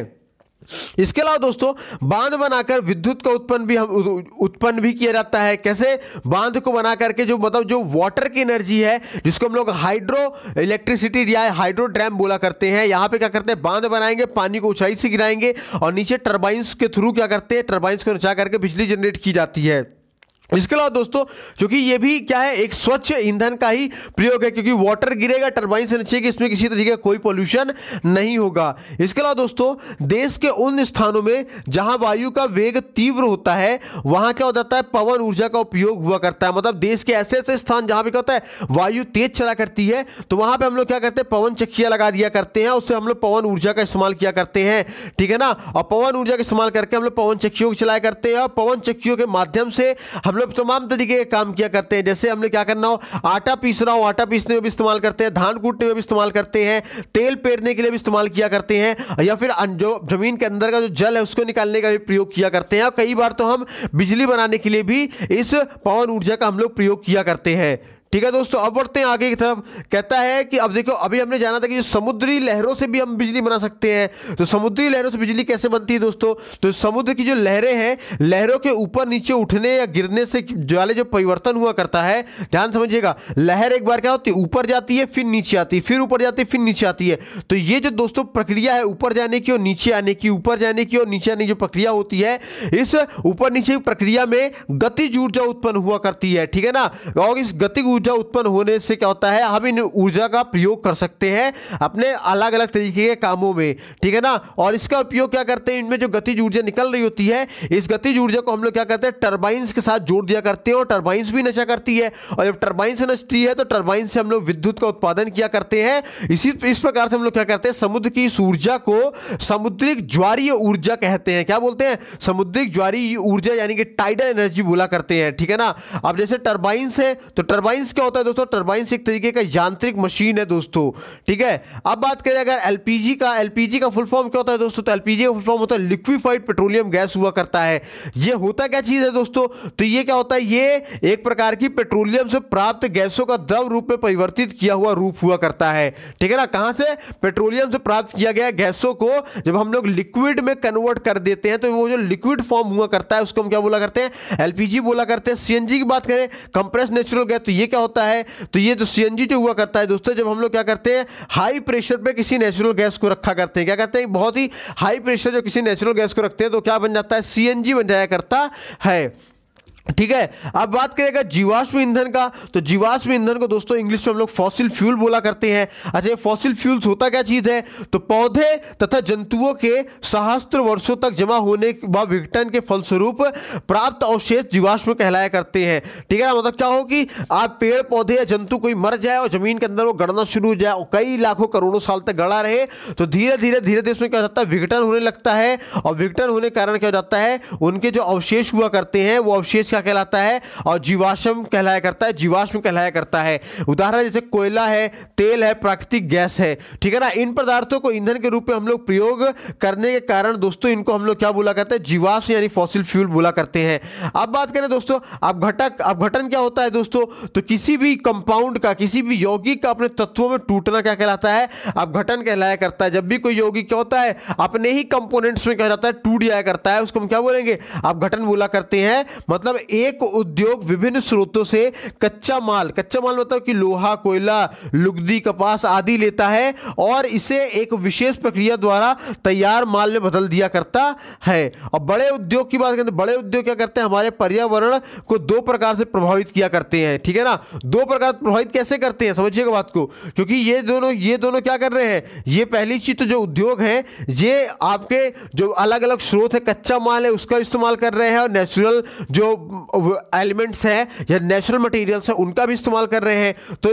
दोनों चीज़ों का इस्तेमाल करके क्या कर रहे हैं, पर्यावरण को दो तरीके से प्रभावित कर रहे हैं। कैसे, कच्चा माल के रूप में प्राकृतिक संसाधनों का अधिक से अधिक वो लोग क्या कर रहे हैं, दोहन कर रहे हैं, जिससे क्या हो कि जो प्राकृतिक संसाधन है वो जल्दी ही नष्ट होने के कगार पे आ जाएगा, खत्म होने के कगार पे आ जाएगा। इसके अलावा दोस्तों अधिक मात्रा में अपशिष्ट पदार्थों का निष्कासन करके, ठीक है ना, जो अपशिष्ट पदार्थ है इसकी मात्रा जो हो जाती है, जो वेस्ट मटेरियल जो है बहुत ज़्यादा हो जाया करता है, तो इससे भी एनवायरनमेंट में बुरा असर पड़ा करता है। इसके अलावा दोस्तों ये जो उद्योग हुआ करते हैं, ये किसी देश या क्षेत्रों के संसाधनों के कच्चे माल के लिए अधिकाधिक दोहन किया करते हैं। बहुत ज़्यादा क्या करते हैं, वो जो रॉ मटेरियल्स है, कच्चे माल है, इनका बहुत ज़्यादा यूज़ किया करते हैं। और बड़े उद्योगों के लिए संसाधन प्राप्त करने के लिए नदियों पर बांध बनाना, खनिज प्राप्त करने के लिए पहाड़ और पठार के स्वरूप में छिन्न भिन्न करना हमारे पर्यावरण में प्रभाव डालता है। क्योंकि जो बड़े बड़े कंपनीज हैं या फैक्ट्रीज जो खुला करती है, ये लोग क्या करते हैं, हमारे संसाधनों पे क्या करते हैं, बुरा प्रभाव डाला करते हैं, नदियों के ऊपर बांध बना दिया करते हैं, और क्या करते हैं, खनिज पदार्थों को प्राप्त करने के लिए जो हमारे पठारी इलाके हैं, जो पहाड़ है, उनको क्या करते हैं, खोद डाला करते हैं, खोद दिया करते हैं। तो इससे भी क्या होता है, हमारे पर्यावरण पर बहुत बुरा इसका प्रभाव पड़ा करता है। और इससे कारण क्या हो जाता है, कई बार भूस्खलन हो जाया करता है, यानी लैंडस्लाइड हो जाया करता है, कई बार भूकंप आता है, बाढ़ आता है, सूखा पड़ जाया करता है, ठीक है ना। इस तरीके क्या होते हैं, बहुत सारे जो नेचुरल डिजास्टर्स हैं, प्राकृतिक आपदाएं हैं, ये सब होती रहती है, ठीक है ना। और जो कल कारखाने हैं, यानी कि जो मशीन्स और इंडस्ट्रीज है, यानी मशीनरी फैक्ट्रीज है, या फिर आप हॉस्पिटल से ले लो, या फिर तुम ले लो ट्रांसपोर्ट के जो मीडियम है, यानी कि यातायात के साधन है, ठीक है ना। इसके अलावा दोस्तों परमाणु केंद्रों को ले लो, तो इन सभी में क्या हो जाता है, ठोस, द्रव और गैस, यानी सॉलिड, लिक्विड, गैस के रूप में क्या करते हैं, अपशिष्ट पदार्थ निकाला करते हैं, यानी वेस्ट मटेरियल निकाला करते हैं। अब बात करेगा ठोस अपशिष्ट की, यानी कि सॉलिड वेस्ट मटेरियल की। तो सॉलिड वेस्ट मटेरियल क्या होता है कि सब्जी एवं फलों के छिलके, घर का कूड़ा कचरा, टूटे फूटे बर्तन, शीशा, बोतल, कांच, प्लास्टिक, लोहे के टुकड़े, सीमेंट एवं क्या होता है, जितने भी आपके और बहुत सारी चीजें कारखानों से निकलने वाले जो सॉलिड मटेरियल है, ठीक है ना, जैसे ले लो, क्या ले लो, खेतों की राख ले लो, खलिहानों से निकलने वाला जो कचरा होता है, धान की भूसी ले लो, तो ये सब क्या है दोस्तों, ये सब ठोस अपशिष्ट कहलाया करता है, सॉलिड वेस्ट मटेरियल कहलाया करता है, ठीक है ना। जो ठोस अपशिष्ट होते हैं दोस्तों, ये दो प्रकार के हुआ करते हैं, ठीक है ना। एक होते हैं जो जल्दी इसलिए सड़ जाया करते हैं, जैसे वनस्पति पदार्थ ले लो, जो वनस्पति पदार्थों से उत्पन्न जितने भी वेस्ट मटेरियल होते हैं वो सब कैसे होते हैं, वो इजीली डिकम्पोज हो जाया करते हैं, सड़ जाया करते हैं। लेकिन जो दूसरे प्रकार के अपशिष्ट हुआ करते हैं, ये ऐसे पदार्थ हुआ करते हैं जो क्या होते हैं, जो स्वयं से नष्ट नहीं होते हैं और पर्यावरण को क्या करते हैं, हमेशा किसी न किसी रूप में क्या होते हैं, बने रहते हैं और लगातार उनको प्रदूषित करते रहते हैं। जैसे क्या होता है कि कारखानों से निकलने वाला आप रासायनिक कचरा ले लो, पॉलीथीन ले लो, प्लास्टिक ले लो, ठीक है ना, पन्नी के टुकड़े ले लो, ये सब क्या है दोस्तों, ये सब ऐसे दूसरे प्रकार, ये सब ऐसे वेस्ट मटेरियल हैं जो डिकम्पोज नहीं हुआ करते हैं। जो पहले प्रकार के अपशिष्ट हुआ करते हैं, पहले प्रकार के अपशिष्ट को हम लोग दोस्तों जैविक अपशिष्ट बोला करते हैं, यानी जैविक बायोलॉजिकल वेस्ट मटेरियल बोला करते हैं। दूसरे प्रकार के जो वेस्ट मटेरियल हैं उनको हम लोग क्या बोलते हैं, है ना, वो अबायोटिक वेस्ट मटेरियल बोला करते हैं, ठीक है ना। जैविक को बायोटिक और अजैविक को दोस्तों एबायोटिक अपशिष्ट यानी कि अबायोटिक वेस्ट मटेरियल बोला करते हैं, ठीक है ना दोस्तों। प्लास्टिक को आसानी से हम लोग दोस्तों नष्ट नहीं कर सकते हैं। पॉलीथीन को अगर गलना है या सड़ना है तो पॉलीथीन को गलने और सड़ने में लगभग दोस्तों 200 साल लग जाया करते हैं, यानी कि एक पॉलीथीन या एक प्लास्टिक क्या करते हैं, 200 सालों तक क्या करते हैं, वातावरण को प्रदूषित किया करते हैं, ठीक है ना। और यदि पॉलीथीन को भी अगर आप सोचो कि पॉलीथीन अगर नहीं सड़ती तो उनको जला दिया जाए, तो दोस्तों अगर आप पॉलीथीन को जलाएंगे तो उससे भी क्या होगा, जहरीली गैस निकला करती है और ये जहरीली गैस इतनी जहरीली होती है कि बहुत भयानक बीमारियां पैदा किया करती है। इसके अलावा दोस्तों अब आता है हमारा क्या होता है, द्रव अपशिष्ट यानी कि लिक्विड वेस्ट मटेरियल क्या होता है। तो दोस्तों जो शहरों में जो सीवर लाइन है या नालियों का जो गंदा पानी है या सीवेज की जो नालियों का गंदा पानी है, या फिर जो क्या लो खेतों में जो उर्वरक का जो पानी है या चमड़ा मिल से जो निकलने वाला गंदा पानी है, विद्युत उत्पादन केंद्रों के जो कारखाने हैं वहाँ से निकलने वाला पानी है, या फिर अलग अलग फैक्ट्री से निकलने वाला जो गंदा पानी है, जो विषैला जल हुआ करता है, इन सभी को हम लोग क्या बोलते हैं, लिक्विड वेस्ट मटेरियल बोला करते हैं। और ये क्या करते हैं, पूरे वाटर बॉडीज को क्या कर देते हैं, डिस्टर्ब कर दिया करते हैं, उनको पोल्यूटेड कर दिया करता है, ठीक है ना। अब आते हैं गैसीय अपशिष्ट क्या होता है, यानी गैसियस वेस्ट मटेरियल क्या होता है, जैसे लकड़ी है, कोयला है, गैस है, ठीक है ना। इन सबको जलाने पे क्या होता है, इन सबको जलाएंगे तो इनमें से धुआं निकलेगा, ठीक है ना। या फिर जो उद्योग है, फैक्ट्रीज है, उनसे जो काम धंधे के समय जो चिमनी से निकलने वाला जो धुआं हुआ करता है, या फिर जो आपके मोटरसाइकिल वाहनों से जो निकलने वाला धुआं हुआ करता है, या कूड़ा करकट को जलाने से या उनसे निकलने वाली जो विषैली गैसें हुआ करती है, ठीक है ना। या फिर क्या हो, कोई जीव या फिर जीव सड़ गल रहा हो, या कोई पेड़ पौधे सड़ गल रहा हो, तो उनके पेड़ पौधों के सड़ने गलने से, जीवों के सड़ने गलने से जो दुर्गंध निकला करती है, उस दुर्गंध को हम लोग क्या बोलते हैं, गैसीय अपशिष्ट बोला करते हैं, यानी गैसियस वेस्ट मटेरियल बोला करते हैं। धुएं में दोस्तों कार्बन डाइऑक्साइड के अलावा दोस्तों और भी बहुत सारी हानिकारक गैसें हुआ करती हैं, ठीक है ना। और ठोस कड़ी पदार्थ भी हुआ करते हैं, ठीक है ना। और इन्हें क्या बोलते हैं हम लोग दोस्तों, गैसीय अपशिष्ट पदार्थ हम लोग क्या बोला करते हैं, बोलते हैं। और दोस्तों हम लोग जैसे पुराने टाइम में हम लोग क्या करते थे कि चूल्हे है, अंगीठी है, इन सब की धुएं से आंखों में जलन खांसी हो जाया करती थी। मतलब कई बार अगर गांव से जो लोग बिलोंग करते हैं उन्होंने नोटिस किया होगा कि जब चूल्हे की जो धुआं है वो आंखों में पड़ता है, या चिमनी या कोयले का धुआं जब आंखों में पड़ता है तो हमारी आंख में जलन हो जाता है, आंख से पानी निकलने लग जाया करता है, ठीक है ना दोस्तों। या फिर जलन होने लगती है या खांसी आने लग जाया करती है, ठीक है ना दोस्तों। ये क्या इसकी वजह से होता है, वो जो धुएं में पॉल्यूटेंट इतने मौजूद है उसकी वजह से हुआ करता है। वर्ष 1900 में दोस्तों पूरे विश्व की जनसंख्या 1.5 अरब थी, लेकिन अब क्या हो गई दोस्तों, अब ये बढ़ करके 100 वर्ष में ही इतनी ज्यादा बढ़ गई कि ये कितना 100 मतलब समझिएगा, ये 1.5 अरब से लेकर के सीधे 2020 में, या सॉरी माफ कीजिएगा, ये 1900 में क्या हुआ, 1900 में कितनी थी, 1.5 अरब थी जनसंख्या। उसके बाद फिर जब 100 साल बीते, यानी कि जब वर्ष 2000 आया तो वर्ष 2000 में 1.5 अरब से बढ़कर सीधे कितने हो गई, 6 अरब से ज्यादा हो गई जनसंख्या। मतलब जनसंख्या ब्लास्ट इसको हम लोग बोला करते हैं, या जनसंख्या विस्फोट भी हम इसको बोला करते हैं। अब दोस्तों ये जो वेस्ट मटेरियल हुआ करता है, इन वेस्ट मटेरियल में से क्या होता है, जो ये वेस्ट मटेरियल के रूप में उद्योगों से जो हमारा जो पॉल्यूटेड वाटर निकलता है, दूषित जल निकलता है, कचरा निकलता है, जहरीली गैस निकला करती है, ये दो रासायनिक कचरा निकल रहा होता है या धूल जो निकल रही होती है, ठीक है ना, इससे क्या होता है, जल प्रदूषण, वायु प्रदूषण और भूमि प्रदूषण बड़े पैमाने पे हमारा हुआ करता है। अब जैसे आप गंगा नदी को ले लो, तो गंगा नदी क्या होती है, कानपुर से कोलकाता तक इतनी ज़्यादा प्रदूषित हो जाती है कि गंगा का जल आज कई स्थानों पर क्या होता है, पीने योग्य नहीं रह गया है, क्योंकि कानपुर से निकलने वाला जो चमड़े मिल का जो पानी है, जो सीवर लाइन का जो पानी है, सभी डायरेक्टली गंगा जी में क्या होती है, फ्लो करा दिया जाता है। इसके कारण क्या होता है, गंगा जी का पानी बहुत ज़्यादा प्रदूषित हो जाया करता है। इसके अलावा दोस्तों जो मथुरा में क्या होती है, जो साड़ियों की रंगाई हुआ करती है और साड़ियों की जो छपाई हुआ करती है, इसमें साड़ियों के रंगाई के और छपाई के लगभग 1200 कारखाने हैं और ये 1200 कारखाने क्या करते हैं, अपने गंदे पानी को क्या करते हैं, सीधे यमुना नदी में क्या करते हैं,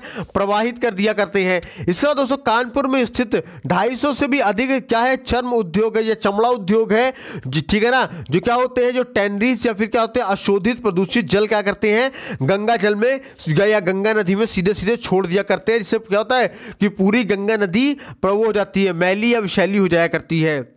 इसके अलावा दोस्तों कानपुर उत्तर प्रदेश का सबसे प्रमुख औद्योगिक क्षेत्र है और यहाँ स्थित दोस्तों टेनरीज रासायनिक कारखानों से निकलने वाला जो विषाक्त जल है या रासायनिक कचरों को गंगा नदी में गिरा दिया जाता है, जिससे क्या होती है, नदी के किनारे जो बसे लोगों का जो स्वास्थ्य है और नदी के किनारे जो खेती होती है, ये दोनों ही चीज़ें क्या हो गई है, खतरे में आ गई है, ठीक है ना। बहुत ज़्यादा इसका क्या हो रहा है, नुकसान हो रहा है, बहुत बड़े पैमाने पे और बहुत बड़े पैमाने बीमारियां फैल रही हैं, ज़मीन अपनी उपजाऊपन क्षमता को खोती जा रही है। इसके अलावा दोस्तों उद्योगों से निकलने वाले दूषित गैसों में से जैसे carbon dioxide, carbon monoxide, sulphur dioxide, इन सभी के कारण भी क्या होता है, इन नगरों में, औद्योगिक केंद्रों में बहुत अधिक मात्रा में वायु प्रदूषित भी हुआ करता है। इसके कारण क्या होता है, आपके लंग्स इन्फेक्शन होने के चांसेस है या फिर वो गंदे हवा को सांस में लेने के कारण आपको बहुत सारी बीमारियां हो सकती हैं। अच्छा, एक इसी का ही एक बहुत ही बड़ा जीता जाता उदाहरण है दोस्तों, जो आप सभी ने सुना होगा, भोपाल गैस त्रासदी के बारे में। तो भोपाल गैस त्रासदी है क्या चीज़ दोस्तों, तो भोपाल गैस त्रासदी वह क्या है, चेरनोबिल नाभिकीय विस्फोट जैसी घटनाएं क्या हो सकती है, अक्सर हम लोग घटित हो जाया करती है, लेकिन भगवान ने करे कभी भविष्य में कभी ऐसी हो, ठीक है ना। अच्छा, ये भोपाल गैस त्रासदी कब हुई थी, तो दोस्तों आज ही के दिन 3 दिसंबर को हुई थी, ध्यान रखिएगा, ठीक है ना। ये आपके जो लास्ट ईयर 2017 के और 2018-17 में ये भोपाल गैस त्रासदी कब हुई थी, इसकी डेट पूछी गई थी, तो 3 दिसंबर है, याद रखिएगा। हाँ, मैंने कहा था ना शुरू में ही कि हर एक पॉइंट बहुत ज्यादा इंपॉर्टेंट है, हर एक पॉइंट से आपको मैं क्वेश्चन निकलता हुआ दिखाऊंगा आपको, और मैं अपने ही नोट से गारंटीड 100% क्वेश्चन मैं आपको आपके एग्जामिनेशन में लिखा हुआ दिखाऊंगा, ये मेरी गारंटी है। बहुत अनुभव के साथ ये नोट्स तैयार किया गया है, बहुत एक्सपर्ट टीचर्स की इसमें सूझबूझ इस नोट्स के पीछे लगी हुई है, तो आप 100% गारंटी है कि आप सफलता जरूर हासिल करेंगे। वीडियो पसंद आ रही हो, इतनी मेहनत हो रही है आप लोगों के लिए, तो एक लाइक तो दोस्तों बनता है, और अगर चैनल पे पहली बार आए हो तो सब्सक्राइब करते हुए तो जरूर चलिएगा और बेल आइकन भी हिट करिएगा, ताकि आप लोगों के लिए ऐसे ही महत्वपूर्ण वीडियो हम हमेशा आप लोगों के लिए लेते आए, ठीक है ना दोस्तों। तो दोस्तों ये भोपाल गैस त्रासदी है क्या, तो दोस्तों भोपाल में स्थित अमेरिकी बहुराष्ट्रीय कंपनी यूनियन कार्बाइड कारखाने में कीटनाशक रसायन के निर्माण के लिए मिग गैस का उत्पादन किया जाता था, ठीक है ना। कौन सी गैस, मिग गैस का, उसको भूमिगत कंटेनरों के भंडारण किया जाता था, भूमि के अंदर से, मतलब जमीन के अंदर ही अंदर कंटेनर बिछाया जाता था, और इस गैस के संयंत्र में 2 से 3 दिसंबर वर्ष 1984 को शीत रात्रि में जहरीली यानी कि मिथाइल आइसोसाइनाइड गैस का अचानक रिसाव हो जाता है, यानी कि कहीं से लीकेज हो गया, और लीकेज होने के कारण क्या थी, जो कि मिथाइल आइसोसाइनाइड थी, गैस थी, इससे क्या हो जाता है, इसका रिसाव हो जाया करता है, और ये बहुत ज़्यादा जहरीली गैस हुआ करती है। इससे कारण क्या होता है, वायु प्रदूषण वहाँ पे क्या होता है, कुछ ही घंटों में, मतलब इतना ज़्यादा वो वायु में मिल जाती है वो गैस कि कुछ घंटों में ही, मात्र कुछ ही घंटों में 2500 से भी ज़्यादा व्यक्ति क्या जाते हैं, मर जाया करते हैं, और हजारों बुरी तरह से क्या हो जाते हैं, इसकी वजह से प्रभावित हो जाया करते हैं, और हजारों जानवरों की मृत्यु हो जाया करती है। इसीलिए इस घटना को भोपाल गैस त्रासदी के नाम से जाना जाता है, ठीक है ना। अब सवाल ये उठता है कि इस तरीके की अगर कभी लाइफ में त्रासदी होती है आपके साथ, तो इससे आप कैसे बच सकते हैं, इसके बचने के क्या उपाय हो सकते हैं। तो दोस्तों, नाभिकीय ऊर्जा के उत्पादन वाले उद्योगों से निकलने वाले रेडियोधर्मी कचरे का निस्तारण करने के पहले हमें उसकी क्या होती है, रेडियो एक्टिविटी उसके अंदर, उसको हमें क्या कहते हैं, विहीन कर देना चाहिए, उसको खत्म, उसके अंदर जो रेडिएशन निकले उस रेडिएशन को हमें खत्म कर देना चाहिए। और अत्यधिक ध्वनि करने वाले उद्योगों की मशीनों में ध्वनि शामक यंत्र की भी व्यवस्था होनी चाहिए, यानी साइलेंसर का प्रयोग होना चाहिए ऐसे इंडस्ट्रीज में जहां पे क्या होता है, मशीनों से बहुत ह्यूज अमाउंट में क्या होता है, वो निकल रहा हो, साउंड उसमें से निकल रहा हो, ठीक है ना। इसके अलावा दोस्तों, उद्योगों और औद्योगिक क्षेत्रों में प्रदूषण रोधी वृक्षों को हरित पट्टी विकसित करना चाहिए, ठीक है ना। मतलब कि जितने भी वृक्ष जो क्या करते हैं, प्रदूषण रोका करते हैं, उनमें क्या कर दो, हरे रंग की पट्टी उनमें फैला देना चाहिए और अधिक से अधिक कोशिश करनी चाहिए कि वहां पे उन पेड़ों को लगाया जाए ताकि प्रदूषण को हर हाल में कम से कम किया जा सके। इसके बाद दोस्तों, ध्वनि प्रदूषण में क्या होता है, ध्वनि प्रदूषण नियंत्रण में भी वृक्षों की हरित पट्टी उपयोगी है, क्योंकि दोस्तों जो साउंड है, वो जो आवाज है, ये आपकी कैसे ट्रेवल करती है, वेव्स में ट्रेवल करती है ऐसे, ठीक है ना। और अगर बीच में अगर पेड़ आ जाएंगे तो पेड़ दोस्तों ये ब्लॉकर का काम करते हैं या ब्रेकर का काम किया करते हैं, और जैसे ही जो आवाज है, साउंड जैसे आगे बढ़ेगी तो यहाँ पेड़ों से इसकी आवाज टकराएगी और टकरा कर क्या हो जाएगी, स्कैटर हो जाएगी और नष्ट हो जाएगी, थोड़ी बहुत बचेगी तो आगे बढ़ेगी। तो इस तरीके से क्या होगा, पेड़ों के होने से आपके जो साउंड है, साउंड भी काफी हद तक क्या हो जाया करता है, कम हो जाया करता है। और वैज्ञानिकों के अनुसार अगर हम देखें तो वैज्ञानिकों के अनुसार दोस्तों, मानव ने औद्योगिक विकास के नाम पर लगभग पिछले 100 सालों में 36 लाख टन कार्बन डाइऑक्साइड वायुमंडल में छोड़ा है, जिससे धरती का तापमान क्या है, लगातार बढ़ते चला जा रहा है। और धरती का तापमान अगर बढ़ेगा तो इसीलिए यहां पे क्या है, ग्लोबल वार्मिंग बढ़ेगी, ठीक है ना। अब ग्लोबल वार्मिंग बढ़ेगी तो बहुत कुछ होगा अभी आप अभी आगे जानेंगे। तो दोस्तों क्या हो रहा है, लगातार तापमान में वृद्धि हो रही है, इसके जिसको हम कहते हैं ग्लोबल वार्मिंग में वृद्धि हो रही है। और ग्लोबल वार्मिंग के कारण क्या होता है, मौसम में लगातार परिवर्तन हो रहा है। जैसे क्या हो रहा है कि गर्मी बहुत ज़्यादा हो रही है, ठंड में क्या हो रही, थोड़ी कमी आ रही है ना, तेजाबी वर्षा हो रही है यानी एसिडिक रेन हो रही होती है, कहीं कहीं सूखा पड़ता जा रहा है, पानी की कमी होती जा रही है। जो बर्फीली चोटियां थी दोस्तों, वो वहाँ की जो बर्फ है वो गर्मी के कारण पिघलना शुरू हो गई है। और समुद्र के जल का जो स्तर है वो लगातार बढ़ते जा रहा है। तो समुद्र का जल स्तर बढ़ने के कारण क्या होता है, जो तटीय क्षेत्र है वहाँ पे बाढ़ जैसी संकट उत्पन्न होने के खतरे बहुत ज़्यादा बढ़ चुके हैं। और संयुक्त राज्य अमेरिका ने दोस्तों विश्व के कार्बन डाइऑक्साइड का 23% भाग अकेले उत्सर्जित करता है। ध्यान रखिएगा, जितने भी पूरे वर्ल्ड में कार्बन डाइऑक्साइड है उसमें से यूएसए अकेले 23% CO2 छोड़ने का अकेले रिस्पॉन्सिबल है। अकेले यूएसए 23% गैस क्या करता है, CO2 को उत्सर्जित कर दिया करता है। भारत से हर साल लगभग 10 करोड़ मेढक प्रतिवर्ष पश्चिमी औद्योगिक देशों को निर्यात किए जाते हैं। क्या किए जाते हैं, मेढक प्रतिवर्ष निर्यात किए जाते हैं। अच्छा, सवाल ये उठता है कि भाई मेढक का निर्यात क्यों करते हैं, मेढक से ऐसा क्या हमें मिलने वाला है लाभ। यदि यह मेढक जीवित रहते हैं तो दोस्तों 1000 टन मच्छरों व फसलनाशी जीवों का प्रतिदिन सफाया करने में मानव फसल की रक्षा किया करते हैं। अभी समझ में आया बात कि मेढक का जो हम लोग निर्यात कर रहे हैं, जो सप्लाई कर रहे हैं, ये किसकी वजह से कर रहे हैं दोस्तों, ये इसलिए कर रहे हैं क्योंकि एक अकेला मेढक है ना, एक अकेला मेढक क्या कर सकता है, ये हजारों टन मच्छरों को, फसलनाशी जीवों को हर दिन सफाया कर सकता है, ठीक है ना। और ये सफाया करेंगे तो मानव की जो जीवन है और मानव की जो फसल है, उन दोनों की क्या करेंगे, रक्षा करेंगे। इसीलिए मेढक सप्लाई किए जाते हैं। और औद्योगिक कार्यों के लिए वनों की कटान के कारण वन्य जीवों का भारी विनाश हुआ है, जिससे पर्यावरण में भारी असंतुलन उत्पन्न हो गया। मतलब क्या हो रहा है, लगातार जो इंडस्ट्रियलाइजेशन हो रहा है, अर्बनाइजेशन यानी शहरीकरण हो रहा है, इससे कारण क्या हो रहा है, जंगलों की कटाई की जा रही है, पेड़ों को काट दिया जा रहा है। इससे कारण क्या हो रहा है दोस्तों कि जो पर्यावरण है उसमें बहुत ज़्यादा असंतुलन फैल चुका है, बहुत ज़्यादा उसमें डिसबैलेंस आ गया है। और क्या होता है, मनुष्य पर्यावरण को संतुलित करने वाला क्या है, मुख्य कारक है। कौन है रिस्पॉन्सिबल, हम मनुष्य ही हैं। और दोस्तों हवा का लगभग 5वां भाग क्या है, ऑक्सीजन है। कोई भी हवा ले लो, अगर हवा को क्या ले लो, हवा आप ले रहे हो तो हवा का हर 5वां भाग क्या है, ऑक्सीजन है। और सांस लेने में क्या चाहिए, हमें ऑक्सीजन चाहिए, ठीक है ना। सांस लेने के लिए हमें क्या चाहिए होता है, ऑक्सीजन चाहिए होता है। तो एक सामान्य मनुष्य प्रतिदिन दिन भर में 22,000 बार सांस लिया करता है। एग्जामिनेशन में आया हुआ ये भी क्वेश्चन है, आपके सीटेट के एग्जाम में आया हुआ क्वेश्चन है कि एक मनुष्य एक दिन में कितनी बार सांस लेता है, तो 22,000 बार सांस लिया करता है। ध्यान रखिएगा, ठीक है, 22,000 बार सांस लिया करता है। और ये जल प्रदूषण, जल, वायु, मृदा और जीवन में जो होने वाले जो अवांछनीय परिवर्तन है, अवांछनीय परिवर्तन का मतलब क्या है कि ऐसे परिवर्तन जो आप पसंद नहीं करते हैं या जो परिवर्तन आप नहीं चाहते हैं, और जिससे कारण क्या हो रहे हो, हमारे पर्यावरण का स्वाभाविक संतुलन बिगड़ जाता है, ठीक है ना, जिससे कारण वह जीवधारियों का जीवन संकट में आ जाता है, ठीक है ना। तो उसे हम लोग क्या बोला करते हैं, प्रदूषण बोला करते हैं। ये बहुत बड़ा वो है, परिभाषा है वो प्रदूषण की क्या होता है कि जल, वायु, मृदा तथा जीवन में होने वाले अवांछनीय परिवर्तन जिससे हमारे पर्यावरण का स्वाभाविक संतुलन बिगड़ जाया करता है, इससे कारण क्या हो, जीवधारियों के जीवन संकट में पड़ जाया करता है। इसको हम क्या बोलते हैं, प्रदूषण बोला करते हैं। अच्छा, बात करें प्रदूषण की, प्रदूषण दोस्तों वैसे तो बहुत तरीके के हुआ करते हैं। जल प्रदूषण होता है, वायु प्रदूषण होता है, ध्वनि प्रदूषण होता है, मृदा प्रदूषण हुआ करता है, तमाम तरीके के प्रदूषण हुआ करते हैं। लेकिन हम केवल उन्हीं प्रदूषण को पढ़ेंगे जो आपके परीक्षा के दृष्टिकोण से महत्वपूर्ण है, जिनमें से आपके परीक्षा में सवाल पूछे जाने हैं। क्योंकि दोस्तों आपको परीक्षा निकालनी है, पीएचडी नहीं करना है। आपको हजारों सीटों में से सिर्फ आपको अपनी एक सीट चाहिए, एक सीट सिर्फ सिक्योर करनी है। तो पढ़ेंगे हम वही चीजें जो आपकी परीक्षा में आएगी। पहला हम जानेंगे दोस्तों जल प्रदूषण के बारे में। जल प्रदूषण क्या होता है, जल का दूषित होना क्या कहलाता है, जल प्रदूषण कहलाया करता है। अब सवाल ये नहीं है कि जल प्रदूषण होता क्या है, परीक्षा में ये आपसे नहीं पूछा जाएगा भाई।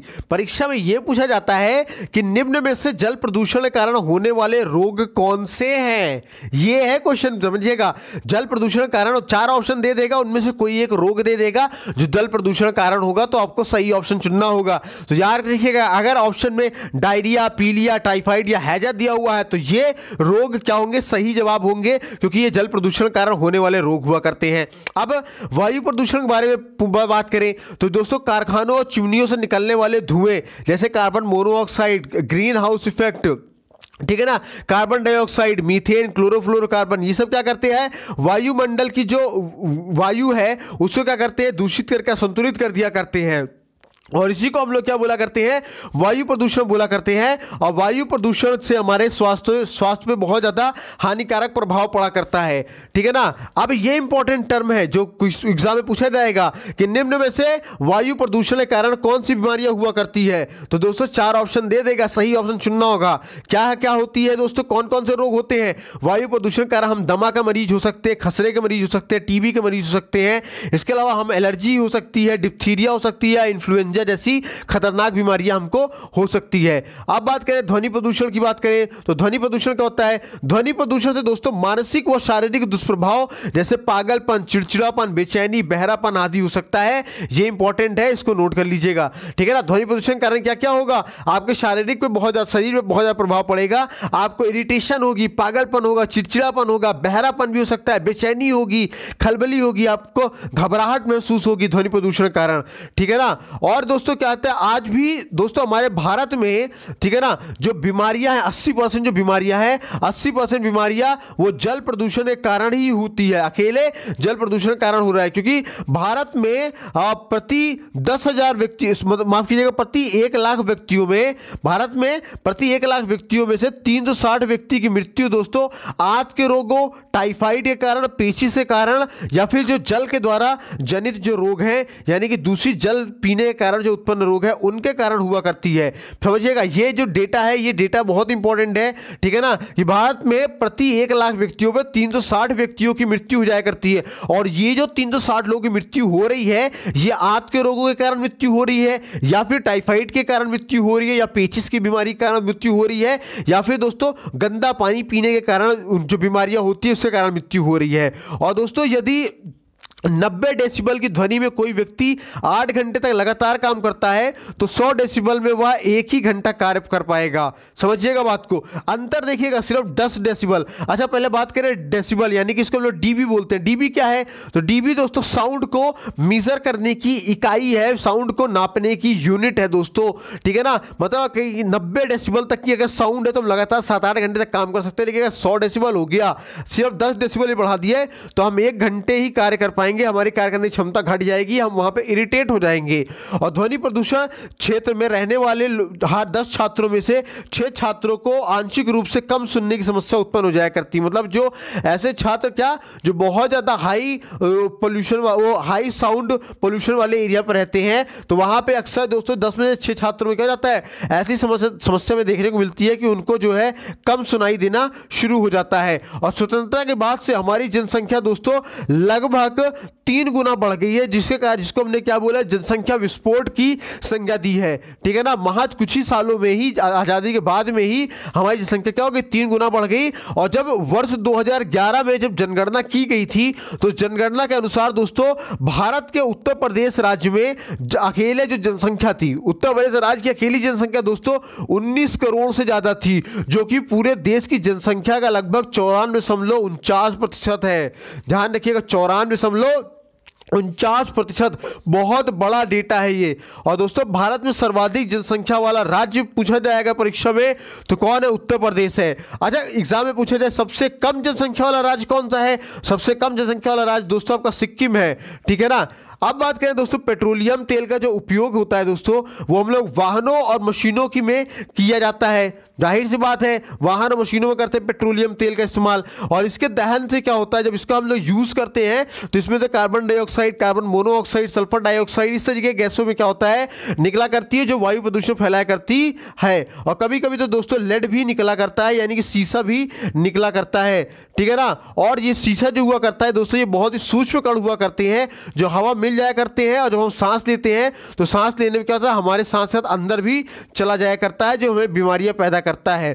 ठीक है ना। ये लंग्स कैंसर होने जैसे बीमारियां पैदा कर दिया करता है। इसके अलावा दोस्तों जो नाभिकीय ऊर्जा है, यानी कि जो न्यूक्लियर एनर्जी है, इसका इस्तेमाल दोस्तों हम लोग किस लिए करते हैं, विद्युत उत्पादन में करते हैं। और ठीक है ना, विद्युत उत्पादन में किया करते हैं। और नाभिकीय ऊर्जा से क्या होता है दोस्तों, जो रेडियो सक्रियता निकलती है, यानी कि जो रेडियो एक्टिव निकलता है, रेस निकलती है, इस रेडियो एक्टिव रेस के कारण प्रदूषण का संकट क्या हो जाता है, उत्पन्न हो जाया करता है। अब जैसे क्या है, मथुरा का ही आप ले लो एग्जांपल, तो मथुरा में क्या है दोस्तों, ऑयल रिफाइनरी है कि नहीं है। तो मथुरा में जो रिफाइनरी तेल शोधक कारखाने हैं, इनमें से क्या होता है, हमेशा सल्फर डाइऑक्साइड गैस का रिसाव हुआ करता है। तो ये जो मथुरा में जो ये फैक्ट्री होने कारण, ये कारखाना होने कारण जो सल्फर डाइऑक्साइड का रिसाव हो रहा था, अभी थोड़ा देर पहले ही मैंने आपको बताया था कि सल्फर डाइऑक्साइड यानी कि SO2 क्या करता है, SO2 जब H2O के साथ यानी पानी के साथ रिएक्ट करता है तो क्या कहला बन जाता है, सल्फर डाइऑक्साइड बनाया करता है, या सल्फ्यूरिक एसिड बना दिया करता है। क्या बनाता है, सल्फ्यूरिक एसिड बनाता है यानी सल्फ्यूरिक अम्ल बनाया करता है। तो इससे क्या हो जाता है, अम्लीय वर्षा होती है।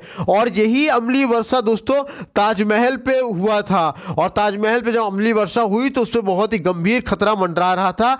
फिर कुछ विशेष परिस्थितियों में यह गैस सल्फ्यूरिक अम्ल में परिवर्तित हो जाया करती है। और इसने क्या कर दिया, जो ताजमहल में जो संगमरमर थे, संगमरमर को इसने जो उसकी चमक थी, उसकी जो सफेदी थी, सफेदी को इन्होंने कम करके उसको पीले में परिवर्तित कर दिया था। जिसके कारण अभी क्या हुआ, केंद्र सरकार ने उस पर सफाई अभियान को उन्होंने शुरू भी कर दिया है। उसके जो वो टाइल्स हैं, संगमरमर हैं, उसकी सफाई का कार्यक्रम भी चल रहा है। इसके अलावा दोस्तों जो आगरा में जो स्थित है विभिन्न उद्योग, जैसे कि फाउंड्री है, जनरेटर सीटों से निकलने वाले जो सल्फर डाइऑक्साइड है, ये सब भी क्या करते हैं, ताजमहल पे खतरे का काम किया करते हैं। इसके अलावा दोस्तों जो ग्रामीण क्षेत्रों में जो गोबर पर आधारित जो हम लोग गोबर गैस बनाते हैं, या गोबर गैस के जो संयंत्र बनाया करते हैं, है ना, ठीक है ना, इनका उपयोग करने से क्या हो सकता है, हमें ऊर्जा जो है वो अधिक से अधिक प्राप्त की जा सकती है। और पोल्यूशन भी इससे क्या होता है, ना के बराबर होता है या होता ही नहीं है। और कुएं तथा हैंडपंप के अतिरिक्त दोस्तों हम लोग तालाबों, झरनों, नदियों से भी जल प्राप्त कर सकते हैं।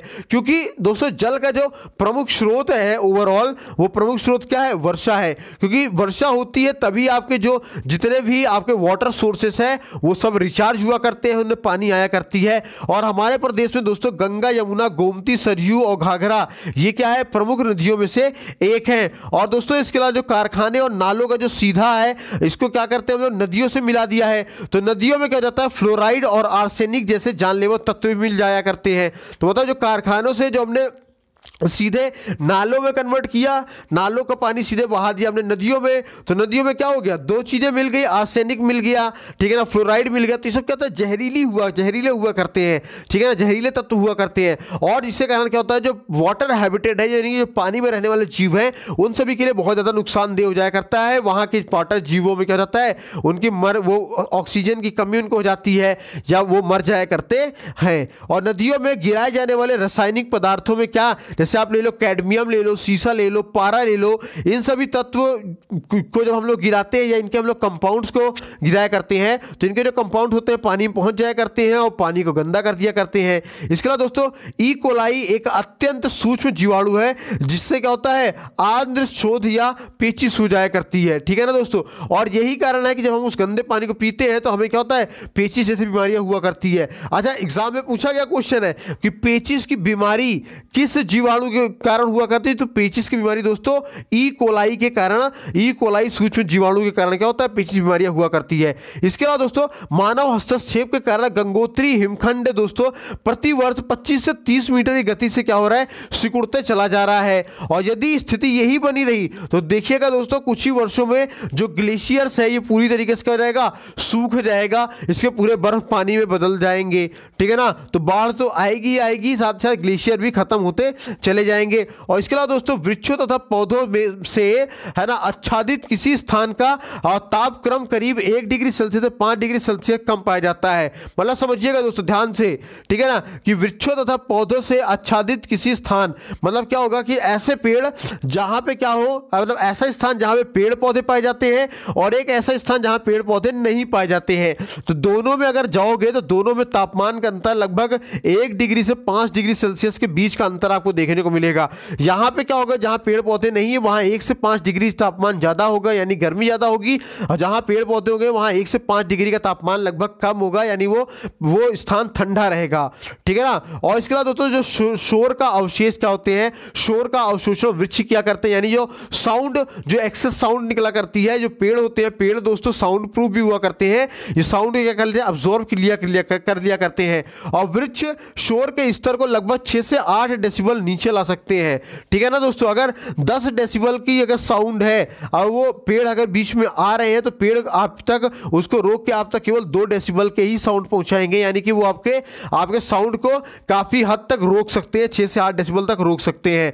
इसके अलावा दोस्तों धूल और आंधी के मार्ग में बाधा डालकर वृक्ष उनके दुष्प्रभाव को भी कम कर सकते हैं, यानी कि धूल मिट्टी उड़ती है या आंधी जब चलती है तो क्या हो जाता है, बहुत सारी मिट्टियां बहा ले आती है, तो पेड़ पौधे होने से क्या हो जाता है, वो सारी उनमें बाधा और उधक का काम करती हैं और मिट्टियों को कटने से या मिट्टियों के बहाव से यानी कि सॉइल इरोजन से बचाया करते हैं। और अपने ताप को कम करने के लिए वृक्ष अपनी पत्तियों से जल का वाष्पन करते रहते हैं जिससे वह वायु में नमी बनाने में भी सहायक होते हैं।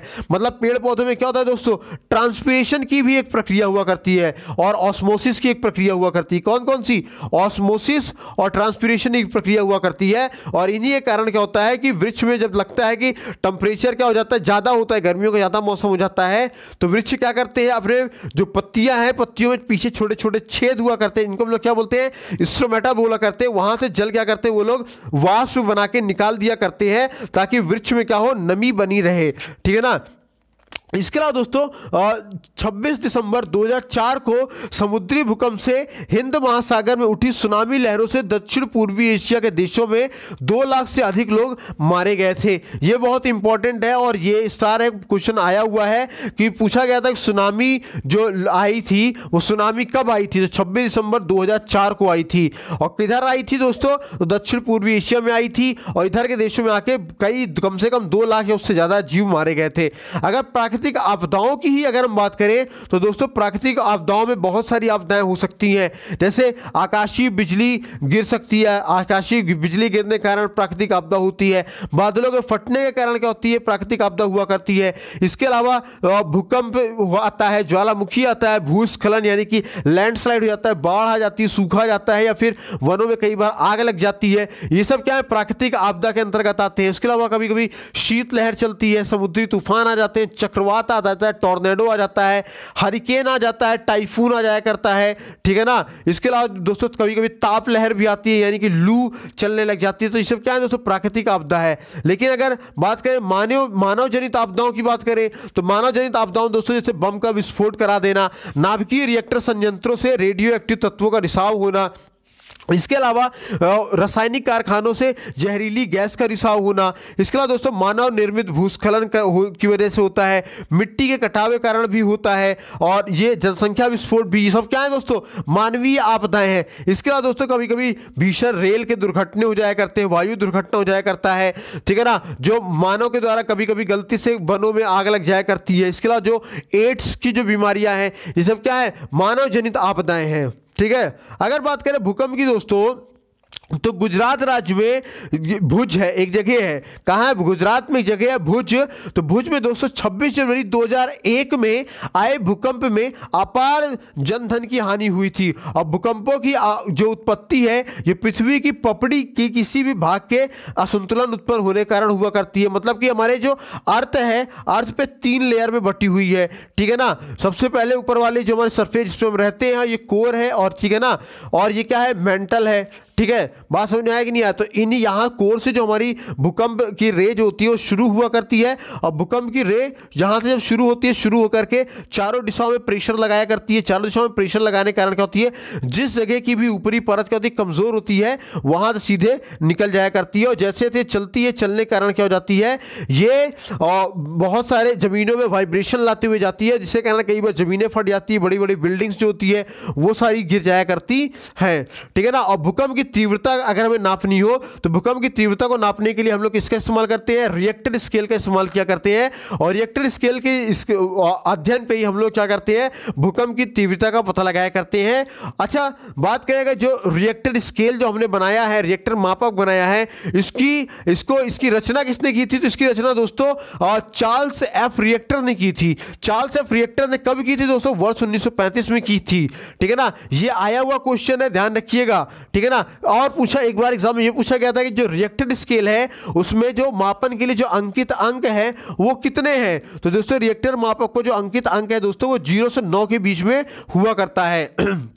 इसके अलावा भूकंपों से होने वाली जो वास्तविक क्षति है ये तब प्रारंभ हुआ करती है जब उसकी तीव्रता रिएक्टर मापक 5 या उससे अधिक की हुआ करती है। मतलब अगर रिएक्टर पे अगर भूकंप की जो गति है वो 5 या उससे अधिक का आ रहा है तो मतलब वो भूकंप बहुत ज़्यादा डिस्ट्रक्टिव है, बहुत ज़्यादा जान माल का नुकसान होने के चांसेस हुआ करते हैं। और इसके अलावा क्या होता है, जब आधे वाले भूकंप की तीव्रता रिएक्टर स्केल पर 8 या उससे अधिक हो जाती है तो फिर वो बहुत ज़्यादा विनाशक हो जाता है, वो विनाशकारी हो जाया करती है।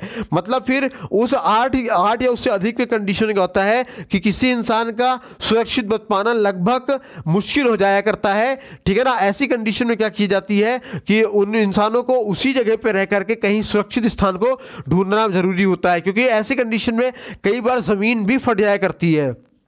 इसके बाद दोस्तों अन्य प्राकृतिक आपदाओं की तुलना में भूकंप अत्यधिक खतरनाक हुआ करता है और विनाशकारी हुआ करता है। सवाल ये उठता है क्यों अत्यधिक खतरनाक है, क्योंकि दोस्तों हम बाकी चीज़ों का अनुमान लगा सकते हैं कि कब आएगा, कब कितने समय में आएगा, लेकिन भूकंप का अनुमान लगाने वाला अभी तक ऐसी किसी मशीन का आविष्कार नहीं हुआ है। फिर बात करें ज्वालामुखी की, तो ज्वालामुखी क्या होता है दोस्तों, तो अत्यधिक ताप के कारण पृथ्वी के अंदर के पदार्थ चट्टाने पिघल कर मैग्मा लावा बन जाया करती है, ठीक है ना। और यही मैग्मा क्या होती है, शक्तिशाली गैसों के प्रभाव से ऊपर उठने लगती है, और जहां कहीं भी धरातली सतह कमजोर हुआ करती है वहीं से क्या हो जाती है, शक्तिशाली गैसें तोड़ करके उस सतह को जमीन पर ये सतह पे सरफेस पे आ जाया करती है, ठीक है ना। और इससे क्या होता है, जो विस्फोटक ज्वालामुखी के रूप में क्या हो जाता है, प्रकट हुआ करता है। मतलब वहां बड़ा सा विस्फोट होगा और वहां से क्या होगा, ज्वालामुखी निकलेगा, ठीक है ना, और वहाँ से लावा निकलना शुरू हो जाता है। और नदियों तथा झीलों लावा से भर जाया करती है। वहाँ की जो नदी है, झील है, वो किससे भर जाएगी, लावा से भर जाया करती है। और इससे नदियों में अचानक बाढ़ भी आ जाया करती है, क्योंकि अचानक से लावा आने लगता है तो नदियों का जल स्तर क्या हो जाता है, बढ़ने लग जाता है, और बढ़ने के कारण क्या हो जाता है, बाढ़ की समस्या भी उत्पन्न हो जाया करती है। इसके अलावा दोस्तों एक पर्वत है माउंट एल्प्स, कौन सी है, माउंट एल्प्स, या फिर हिंदी में अल्पस पर्वत भी बोलते हैं। अल्पस पर्वत और हिमालय पर्वत पर ज्वालामुखी नहीं है, ठीक है ना, क्योंकि यहाँ पर दोस्तों क्रिस्ट यानी कि जो ऊपरी परत की जो मोटाई है वो कैसी, सघनता वहां पे अधिक है, ठीक है ना। और सघनता अधिक होने के कारण क्या होता है, यहाँ पे अल्पस पर्वत में, हिमालय पर्वत में ज्वालामुखी नहीं हुआ करती है। इसके बाद दोस्तों संयुक्त राज्य अमेरिका में दोस्तों जो माउंट सेंट हेलेंस है, कौन से, माउंट सेंट हेलेंस है, माउंट सेंट हेलेंस के 1980 में ज्वालामुखी का उद्गार हुआ था। और जो 1980 में ज्वालामुखी का उद्गार हुआ था ये बहुत ही ज्यादा विस्फोटक था। ज्वालामुखी से दोस्तों कई बार ऐसा होता है कि सुनामी की उत्पत्ति भी हो जाया करती है, ठीक है ना। मौसम तथा जलवायु परिवर्तन भी हो जाया करता है, पारिस्थितिकी परिवर्तन भी होता रहता है अक्सर। अगर यही ज्वालामुखी क्या हो समुद्र के अंदर फटता है तो सुनामी की होने के चांसेस बहुत ज्यादा बढ़ जाते हैं, ठीक है। अगर बात करें सुनामी की बात करें तो दोस्तों सुनामी क्या है, तो सुनामी क्या है, ये जापानी भाषा का एक शब्द है जिसका मतलब होता है कि समुद्र में उठने वाली ऊंची ऊंची तीव्र गति एवं विनाशकारी लहरें हुआ करता है, ठीक है ना। मतलब सुनामी जब आती है दोस्तों तो इसमें क्या होता है, समुद्र में ऊंची ऊंची खूब तीव्र लहरें उठा करती हैं और इन लहरों की जो गति होती है दोस्तों ये लगभग 700 किलोमीटर प्रति घंटे की रफ्तार से भी कहीं ज्यादा हुआ करती है। और 26 दिसंबर 2004 को दोस्तों हिंद महासागर में उत्पन्न सुनामी लहरों से दक्षिण पूर्वी एशिया के लाखों मकान क्या हो गए थे, नष्ट हो गए थे, क्योंकि स्पीड बहुत ज्यादा थी। अब भारत में सुनामी लहरों का सबसे अधिक प्रभाव दोस्तों अंडमान निकोबार द्वीप समूह और लक्षद्वीप, केरला और तमिलनाडु पे राज्यों पे पड़ा था दोस्तों। और तमिलनाडु राज्य में ही अकेले दोस्तों, तमिलनाडु राज्य में अकेले ही 7000 से अधिक लोग क्या हुए थे, मारे गए थे, मारे गए थे, उस त्रासदी के शिकार हो गए थे। अब बात करें अगर अल्लाह बांध की, तो अल्लाह बांध क्या है दोस्तों, तो 16 जून सन 1819 में गुजरात राज्य के कच्छ में भयंकर भूकंप आया था, ठीक है ना। और इस भूकंप के अरब सागर में जोरदार सुनामी लहरें उत्पन्न हुई थी और इससे क्या हुई, उच्च सागरीय तरंग के कारण गुजरात के जो तटवर्ती भाग था वहां पे बाढ़ आ गई थी, जलमग्न हो गया था पूरा। तो इस चीज को क्या हुआ, इस भूकंप के कारण क्या हुआ कि 24 किलोमीटर की लंबाई में स्थलीय भाग क्या हुआ, ऊपर उठ गया, ठीक है ना। स्थलीय भाग क्या हो गया, वहां का भूकंप क्या है, स्थलीय भाग ऊपर उठ गया। तो जल से घिरे लोग इसी ऊपर उठे स्थलीय भाग पर अपनी क्या हुआ, प्राण रक्षा हेतु शरण के लिए वहां पे चले गए। तो इस कारण से क्या हुआ, इस स्थल को दोस्तों अल्लाह का बांध नाम दिया गया था। मतलब वहां पे क्या हुआ कि वो जो स्थान बाढ़ आई लेकिन भूकंप के कारण क्या हुआ था, उस जगह पे जमीन का एक भाग ऊपर हो गया था और ऊपर होने के कारण वो पानी के में डूबने लायक नहीं था। तो लोग क्या हो गए, वहां पे चले गए। वहां की मान्यता ऐसी हुई कि वहां पे जो खुदा है उनका, अल्लाह है, अल्लाह ने इनको है ना जीवन दान दिया है, उन्होंने इस बांध को बना करके उनकी प्राणों की रक्षा की और तब से उस स्थल को हम लोग अल्लाह के बांध के नाम से दिए जाते हैं। दोस्तों ये सब कुदरत के अजीबोगरीब करिश्माएं हुआ करते हैं जो मानव जीवन को, मानव संपत्ति को, सृष्टि को चलाने के लिए कहीं से कोई भी करिश्मा कर सकता है। हम कभी भी प्रकृति को पछाड़ नहीं सकते दोस्तों। सन 1883 में क्राकाटोआ ज्वालामुखी उद्भव हुआ करता है, ठीक है ना। कहां पे, क्राकाटोआ ज्वालामुखी का उद्भेदन हुआ करता है। इसके कारण क्या होता है, उत्पन्न प्रचंड भूकंप के द्वार जो होते हैं वो 120 फीट यानी कि 36.5 मीटर ऊंची सागरीय लहरें उत्पन्न हो जाया करती है। और ये लहरें दोस्तों इतनी प्रचंड थी कि इसके कारण जावा और सुमात्रा के तटवर्ती भाग जलमग्न हो गए थे और लगभग 36,000 लोग मारे गए थे। तो दोस्तों ये था आज का महामैराथन वीडियो। हमने हर उस क्वेश्चन को कवर करा दिया जो अब तक आपके सभी शिक्षक भर्तियों में आए थे। इसके अलावा अब तक जो 2021, 22, 23, 24 आने वाली आगे की शिक्षक भर्तियों में पूछे जाने की सर्वाधिक संभावनाएं हैं। हम ये बात की गारंटी दे रहे कि अकेले हमारे ही नोट से आपको 90% क्वेश्चन मिलते हुए मिलेंगे। अब बात करते हैं कि इस वीडियो की PDF कैसे मिलेगी, तो चलिए हम बताते हैं आपको। इस वीडियो को पाने के लिए दोस्तों ये जो आपको नीचे स्क्रीन पर नंबर दिख रहा है व्हाट्सएप का, इस नंबर पे व्हाट्सएप पे आपको कैपिटल लेटर में JOIN ज्वाइन लिख के मैसेज करना होगा।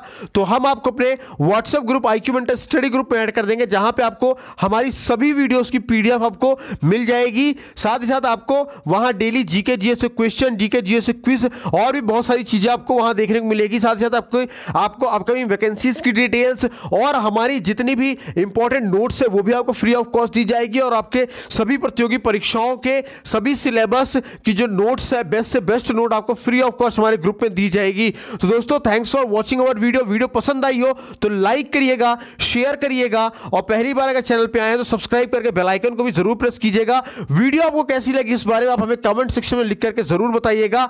इसके अलावा दोस्तों अब आप हमको इंस्टाग्राम पे फॉलो कर सकते हैं। इंस्टाग्राम के सर्च बॉक्स में जाना होगा, वहां पे लिखना होगा IQ मेंटर। ये जो बैकग्राउंड में आपको दिखा हुआ लोगो दिख रहा है, ये लोगो देखने को मिलेगा, फॉलो करिए वहां पे। हमारे पोस्ट के माध्यम से वहां भी आपको डेली बहुत कुछ जानने सीखने को मिलेगा।